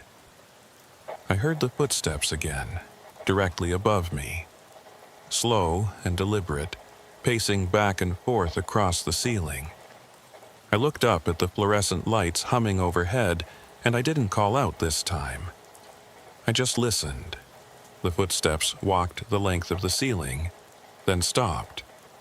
Right above where I was sitting, right above the examination table where Eleanor Marsh's body lay under a white sheet. I stood up slowly and walked over to the table, pulled back the sheet. Eleanor looked the same as she had an hour ago. Dead, decomposing, at peace. But that smell was stronger now, the sweet floral perfume mixing with the odor of decay. And then I saw it, on her right hand, the one that had been near the pen at the Peterson house. Her fingers had moved, just slightly, just enough that I could tell they weren't in the same position they'd been in when I covered her. The index finger was extended now, pointing at her own chest. I should have left. I should have walked out of that morgue and called someone, anyone, told them I needed backup or help or just another person in the room with me. But I didn't. I pulled my gloves back on and I looked at what she was pointing to. On her chest, right over her heart, was a mark I hadn't noticed during the autopsy, a small discoloration, almost like a birthmark, but too perfect. A tiny handprint, the kind a newborn baby would make, all the fingers splayed out, pressed into the skin like a stamp. I touched it with one gloved finger, and the skin was ice cold. Colder than the rest of her body, colder than it should have been even accounting for the refrigeration. And wet. The mark was wet, like it was weeping fluid from deep inside. I pulled my hand back and the smell of perfume got stronger, overwhelming now, filling the entire room, so thick I could taste it. And underneath it, something else. Baby powder. The smell of baby powder and milk and all the soft, sweet smells of an infant. The lights flickered. Once, twice, then steadied. I looked at Eleanor's face and her eyes were open. Just slightly, just a crack, but definitely open when they'd been closed a moment before. I backed away from the table, my heart hammering in my chest. This wasn't possible. I'd examined her. She was dead. She'd been dead for 2 weeks, but her chest was moving, rising and falling, slowly, like she was breathing. I watched in horror as her hand moved again, fingers curling into a fist, then relaxing. Her head turned slightly on the table, just a few degrees, until she was facing me. Her eyes opened wider, and I could see them now, clouded with death, but definitely looking at me. Her mouth moved, No sound came out at first, just her lips forming words, her jaw working. Then, so quiet I almost couldn't hear it, a whisper, "I'm sorry." The lights went out. Complete darkness, the emergency lights taking a moment to kick in. When they did, bathing the room in dim red light, Eleanor was still. Eyes closed, mouth shut. Exactly as she should be. I stood there shaking, trying to process what I'd seen, what I thought I'd seen. Trying to convince myself it was exhaustion, stress, some kind of hallucination brought on by too many hours alone with the dead. But I knew better. I'd seen what I'd seen. I covered her up again and left the morgue. Locked it behind me. Went upstairs and sat in the dark office, watching the clock on the wall tick away the hours until dawn. I didn't go back down there, not that night. When morning came, I called Sheriff Davis and told him I'd finished the preliminary autopsy. Cause of death: overdose, likely suicide. He asked if there was anything suspicious, and I told him no. Nothing suspicious. Just an old woman who'd decided to end her life in an empty house for reasons I couldn't determine. I didn't mention the pills, or the soil, or the connection to the Peterson baby. I didn't mention the footsteps, or the smell, or Eleanor's eyes opening in the dark. I just filled out the paperwork and released the body to the funeral home. The toxicology report came back 3 weeks later. The pills were a barbiturate, an old-fashioned sleeping medication that hadn't been prescribed in decades. The dosage in her stomach was more than enough to kill her several times over. Cause of death confirmed: intentional overdose. Case closed. But I kept the soil samples, sent them to a private lab for analysis, paid for it out of my own pocket. The report came back saying it was cemetery soil, specifically soil consistent with grave sites that had been disturbed and refilled. It had traces of coffin wood, embalming fluid, and human decomposition. I went to the cemetery on the edge of town and found Elizabeth Ann Peterson's grave. A small marker, worn smooth by weather and time. The grass around it was disturbed recently, like someone had been digging there. Not deep enough to reach the coffin, just surface level, enough to get soil on their hands and under their fingernails. Eleanor had been there, had knelt in front of this grave and dug in the dirt with her bare hands. And then she'd gone to the Peterson house and swallowed enough pills to stop her heart. I stood there looking at that tiny gravestone, and I understood. Not everything, but enough. Eleanor had been the nurse when Elizabeth Peterson died. Had been there that night 56 years ago when a 3-day-old baby stopped breathing. Had been there when Carol Peterson screamed and Robert Peterson wept, and their whole life shattered. And Eleanor had been carrying it with her ever since. Whatever happened that night, whatever she did or didn't do, it had stayed with her. Had grown over the years into something unbearable. And she'd spent her final days visiting the graves of all the people who'd been born that year, the year Elizabeth should have lived. Circling their obituaries, marking their deaths, keeping count. And then she'd gone to the house where it all started, and she'd ended it. I visit Eleanor's grave sometimes. It's not far from Elizabeth's, just a few rows over. The marker is simple, just her name and dates. No one comes to leave flowers. No family, no friends, no one to remember her. But I remember her lying on my examination table with that tiny handprint over her heart. I remember her eyes opening in the dark. I remember her whisper, "I'm sorry." I don't know what she did. I don't know if she made a mistake that night in 1969, or if she simply bore witness to a tragedy and never forgave herself for not preventing it. I'll never know. But sometimes, late at night when I'm working alone in the morgue, I smell that perfume again, sweet and floral and old-fashioned, and I hear footsteps above me, pacing back and forth like someone walking a crying baby. And I know that Eleanor Marsh finally got the forgiveness she was looking for. Just not from the living.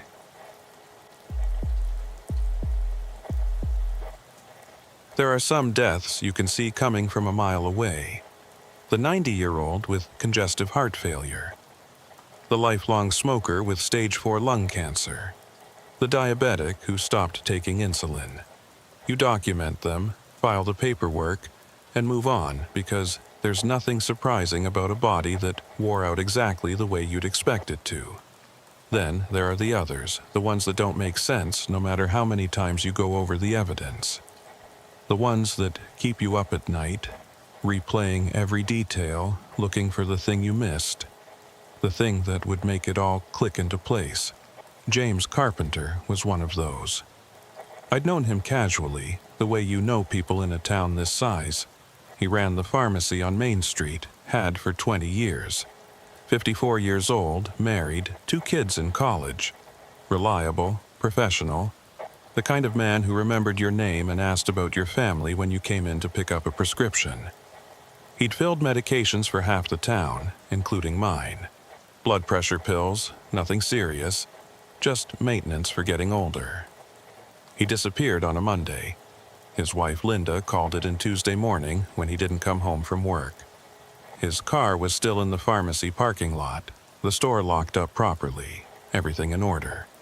His wallet and keys were in his desk drawer.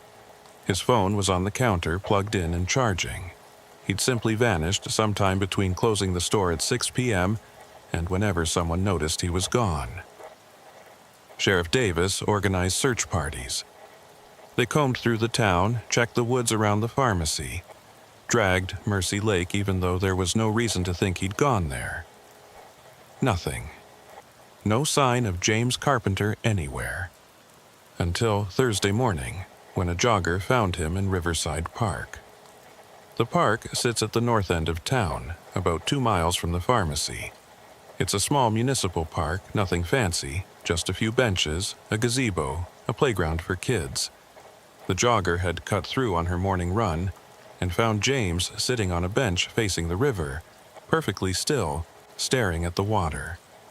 She'd called out to him, asked if he was okay. He didn't respond. She got closer and realized something was wrong. His skin was gray. His eyes were open but not moving, not blinking. She called 911, and by the time the paramedics arrived, they confirmed what she already knew. James Carpenter was dead. Had been dead for at least 24 hours, maybe longer. Sitting upright on that park bench, hands folded in his lap, looking out at the river like he was waiting for something. I got the call around 9 a.m. Davis met me at the park, his face drawn and tired. The whole town had been looking for James. Finding him like this, dead on a park bench 2 miles from where he'd disappeared, wasn't the outcome anyone had hoped for. No signs of trauma, Davis said as we walked toward the bench. Paramedics said it looked like he just sat down and died. Could be a heart attack, stroke, something like that. I could see the bench from 50 feet away. James was still sitting there, the paramedics having left him in place once they confirmed he was deceased. They knew to leave everything for me to document. From a distance, he looked almost normal, a man resting on a park bench, enjoying the view. Up close, it was different. His skin had that waxy, pale quality that comes a few hours after death. Rigor mortis had set in, locking him in that upright position, hands folded, spine straight. But his face was wrong. His eyes were open, fixed on the river, but the pupils were completely dilated. Both of them fully dilated, leaving just a thin ring of color around the black. Like he'd died in complete darkness instead of broad daylight on a park bench. His expression was calm, almost serene, but his mouth was slightly open and I could see his tongue. It was black, not the purple black of cyanosis, not the dark red of blood pooling after death. Black, like it had been stained with ink or dye. I pulled on gloves and began the preliminary examination. Body temperature was ambient, which made determining time of death difficult. Rigor was fully established, suggesting he'd been dead at least 12 hours. Lividity was fixed on his back and buttocks, consistent with sitting upright. All normal so far. I checked his hands. No defensive wounds, no bruising, no signs of struggle. His fingernails were clean. His clothing was neat, the same outfit his wife said he'd worn to work Monday morning. A blue button-down shirt, khaki pants, brown shoes. Everything looked normal except for one detail. His shoes were on the wrong feet.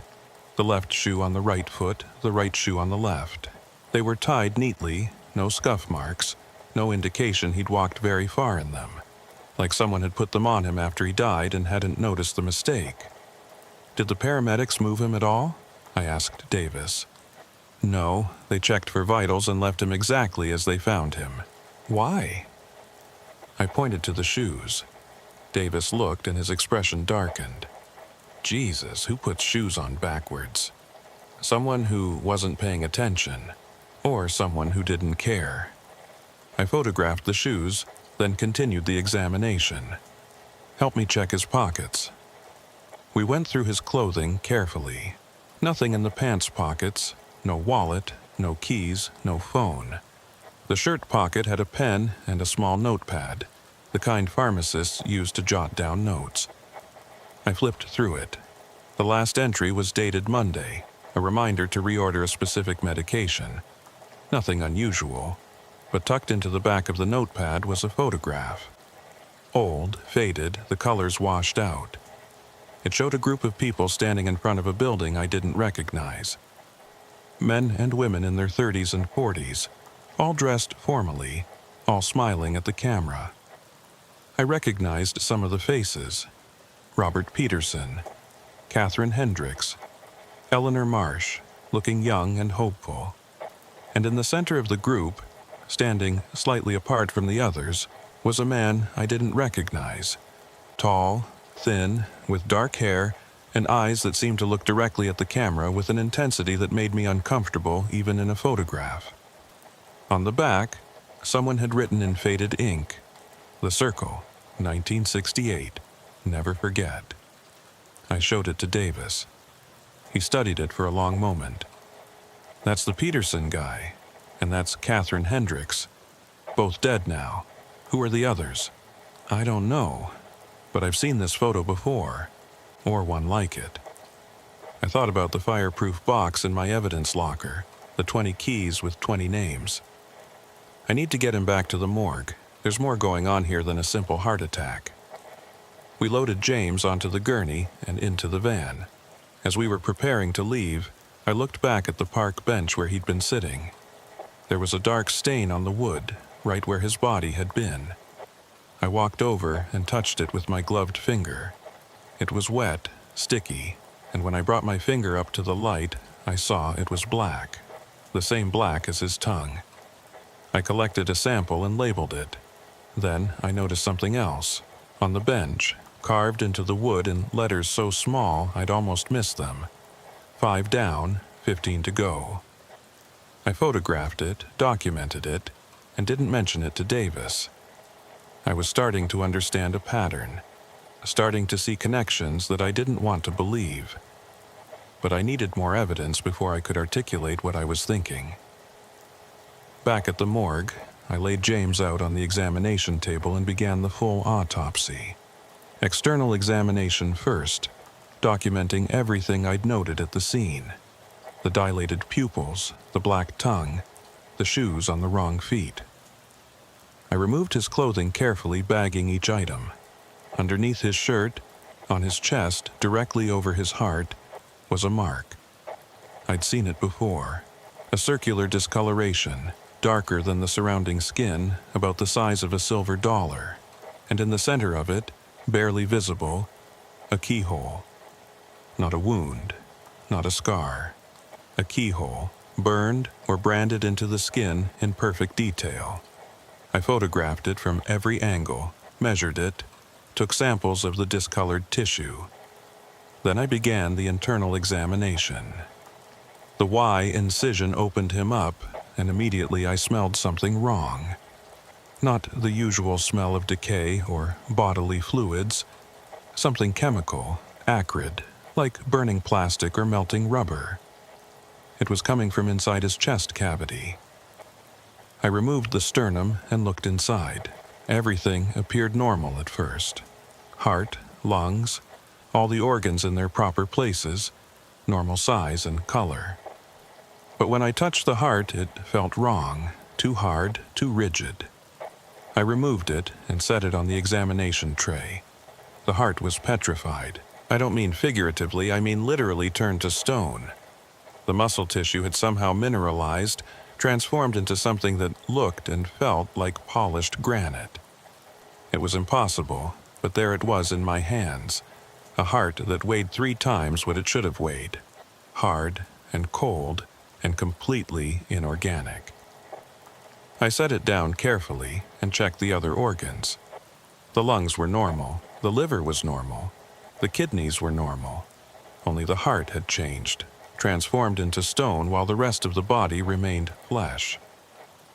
I cut into the heart with a bone saw, the only tool I had that could penetrate the surface. Inside, the chambers were visible, perfectly preserved in stone, and in the left ventricle, exactly where I'd found Ash and Catherine Hendricks, was a key. The same brass key I'd been finding in all of them. Old-fashioned, tarnished with age. I extracted it carefully and read the inscription, Carpenter. His own name. James Carpenter had died with his own key inside his heart. I continued the autopsy, documenting everything, collecting samples. The stomach was empty except for a small amount of fluid. I collected it for analysis. The intestines were normal. The brain showed no abnormalities, no hemorrhage, no signs of stroke or trauma. Cause of death should have been cardiac arrest, the heart simply stopping. But how do you explain a heart turning to stone? How do you write that in an official report without sounding insane? I was cleaning up when I heard the voice. Not singing this time. Speaking. A man's voice, low and calm, coming from somewhere in the building. 5 down. I froze, listening. The voice came again, closer now. 15 to go. I walked to the morgue door and looked out into the hallway. Nothing. Empty corridor. Fluorescent lights humming overhead. I called out, but got no response. I went back to the examination table and James Carpenter was looking at me. His eyes had moved, tracking my movement across the room. The pupils were still fully dilated, black pools that reflected nothing. His mouth opened slowly, the jaw working, and that voice came out again. Not his voice. Something else using his vocal cords like an instrument. The circle must close. I backed away from the table, my hands shaking. You're dead. You can't be talking.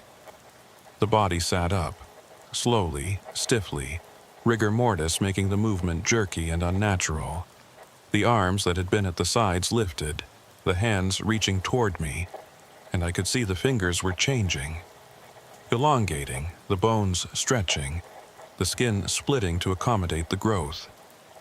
The circle must close, the voice said again, and this time other voices joined it. Women's voices, men's voices, all speaking in unison. The debt must be paid. The lights flickered. The fluorescent tubes buzzed and popped, plunging the room into darkness for a moment before the emergency lights kicked in.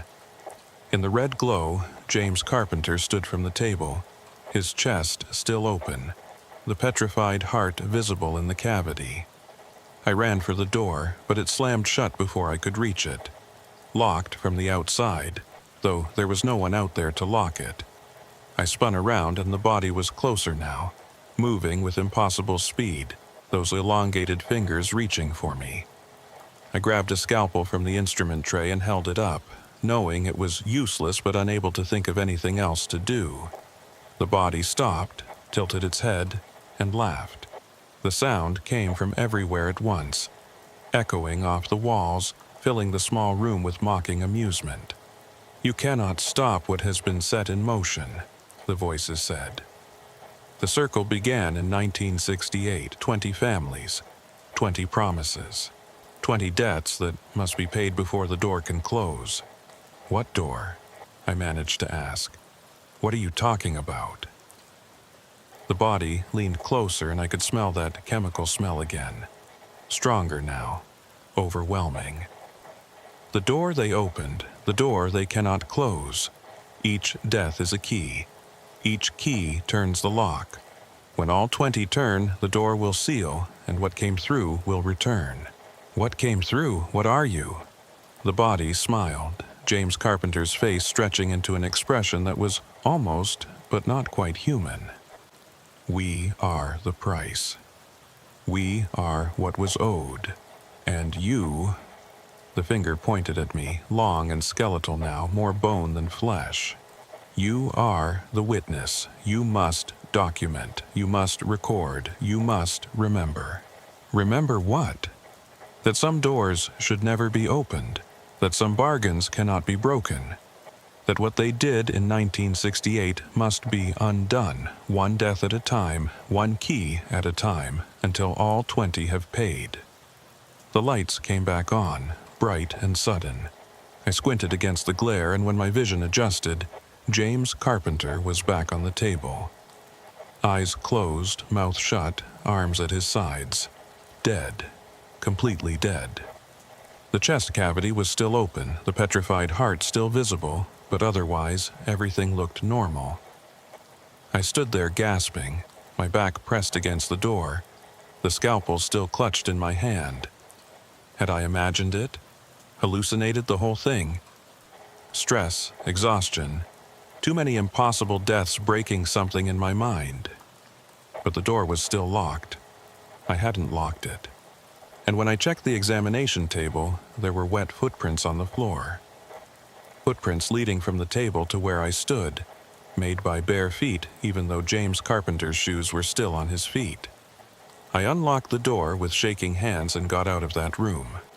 Went upstairs to my office and sat there until dawn, watching the sky gradually lighten, trying to process what I'd seen and heard. The toxicology report came back negative. The fluid from his stomach was just water, nothing unusual. The tissue samples from the heart confirmed what I'd seen: mineralization of cardiac tissue through an unknown process. The pathologist at the state lab called me personally to ask if it was some kind of joke. I told him no joke, just something I couldn't explain. I went back to my evidence locker and pulled out the fireproof box with the 20 keys. Laid them out on my desk and matched each one to the names inscribed on them. Peterson, Hendricks, Marsh, Porter, Carpenter. 5 keys for 5 deaths. I pulled up the photograph from 1968, the one labeled The Circle. 20 people standing in front of a building I still didn't recognize. I started researching, cross-referencing names with obituaries and birth records and property deeds. It took me 3 days, but I found them all. 20 families. 20 people who'd been part of something called The Circle in 1968. And I found the building in the photograph. It was an old church on the outskirts of town, torn down in 1975 to make way for a highway that was never built. The church records were stored in the county archives. I spent a full day going through them, looking for any mention of The Circle. I found it in a folder marked Closed Congregations, 1968. It was a group, a prayer group supposedly, 20 families who met every week at that church, studying something they called the deeper mysteries. The pastor's notes were vague, concerned. He'd written about strange requests they'd made: access to the church basement, permission to conduct private ceremonies, questions about ancient texts and forbidden practices. The last entry was dated October 1968. The pastor had written, "I have denied their requests and asked them to leave the church. What they seek is not of God." I pray they abandon this foolishness before something terrible happens. 1 month later, the church burned down. Arson, ruled accidental, never solved. The pastor died in the fire. The 20 families of the Circle were questioned, but never charged. And 2 months after that, the first child was born, Elizabeth Ann Peterson, followed by 19 others over the next year. All born healthy, all dying within days or weeks. SIDS, unexplained, tragic. 20 families, 20 dead infants, 20 funerals in 1969. I sat in the archives reading room with these old files spread out in front of me, and I understood. They'd been trying to bring something through. Some entity, some force, something that required a sacrifice. They'd offered their unborn children, and whatever they'd summoned had taken what was owed. But the door they'd opened hadn't closed. For 56 years, whatever came through had been waiting, and now it was calling them home, one by one, taking what they'd promised all those years ago. 5 down, 15 to go. I put the files back and drove to Riverside Park. Stood in front of the bench where James Carpenter had died. The stain was still there, black and wet, even days later, and carved into the wood. 5 down, 15 to go. I thought about the 15 people still alive from that photograph.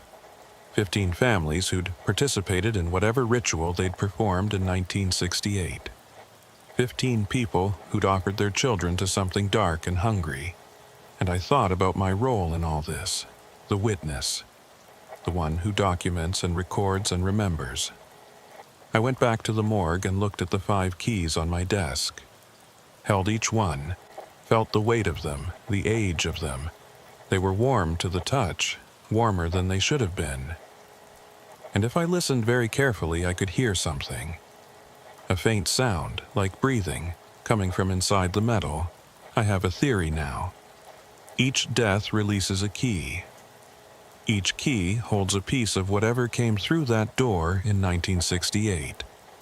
And when all 20 keys are collected, when all 20 members of the Circle have paid their debt, the door will finally close, and whatever has been waiting will return to wherever it came from. Or it will be free. I don't know which. What I do know is that I've found 3 more bodies since James Carpenter. Barbara Henley, drowned in her bathtub with lungs full of water that wasn't from any tap or lake in this county. Thomas Wright, suffocated in his sleep with fibers in his trachea that matched nothing in our database.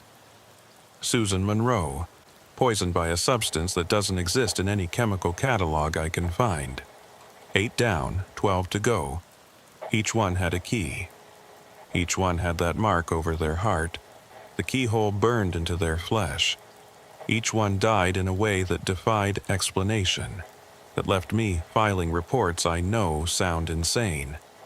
And each time I hear that voice, in the morgue, late at night, when I'm alone with the bodies. The Circle must close. The debt must be paid. I've stopped going home most nights. I sleep in my office if I sleep at all. I keep the keys in my desk drawer and I take them out sometimes, hold them, try to understand what they mean. Last week, I found my own name in those church records. Not my name exactly, but my father's. He was part of the Circle. He was one of the 20 who stood in that photograph in 1968, who participated in whatever ritual they performed. He died when I was 3 years old. Car accident, sudden and tragic. My mother never talked about it much. I was raised by my grandmother, became a doctor, became a coroner. Spent my life documenting death without ever understanding that I was connected to all of this from the beginning. I went to my father's grave yesterday, stood there looking at his headstone, dated 1971. He was the first to die, 3 years after the ritual. Before I was born. Before he could see what his choice had cost him. And carved into the base of his headstone, so small I'd never noticed it before, 0. The witness must remain. I'm not part of the 20. I'm something else. The one who was meant to survive. The one who was meant to document, to record, to remember. The one who will be there when the last key turns and the door finally closes or opens. I don't know which anymore. I don't know if the deaths I'm documenting are keys to seal that door or keys to unlock it completely. I don't know if I'm witnessing the end of something terrible or the beginning of something worse. What I know is this: there are 12 keys left to find. 12 more deaths that will make no sense. 12 more bodies that will sit up on my examination table and speak with voices that aren't their own. And when it's done, when all 20 keys are collected, I'll finally understand what my father was part of, what he brought into this world, what he left for me to clean up. The circle must close, they say. The debt must be paid. I just hope that when it does, when that final key turns in that final lock, I'm ready for what comes through, or what goes back. But I have a feeling I won't be. Nobody could be ready for that. Sometimes, late at night, I take all the keys out and lay them on my desk. 8 of them now, brass and old and warm to the touch. I arrange them in a circle and I watch them, waiting for them to do something, to reveal something, to show me what I'm supposed to do. And sometimes, if I stare at them long enough, I can see things reflected in the metal. Not my face, other faces. The faces of the 20 from that photograph in 1968. All of them looking back at me, all of them waiting. And in the center of the circle of keys, just for a moment, I can see a door. Old wood, brass handle. No lock visible from this side. Just a door standing alone in the darkness, and every time I see it, it's opening a little bit wider.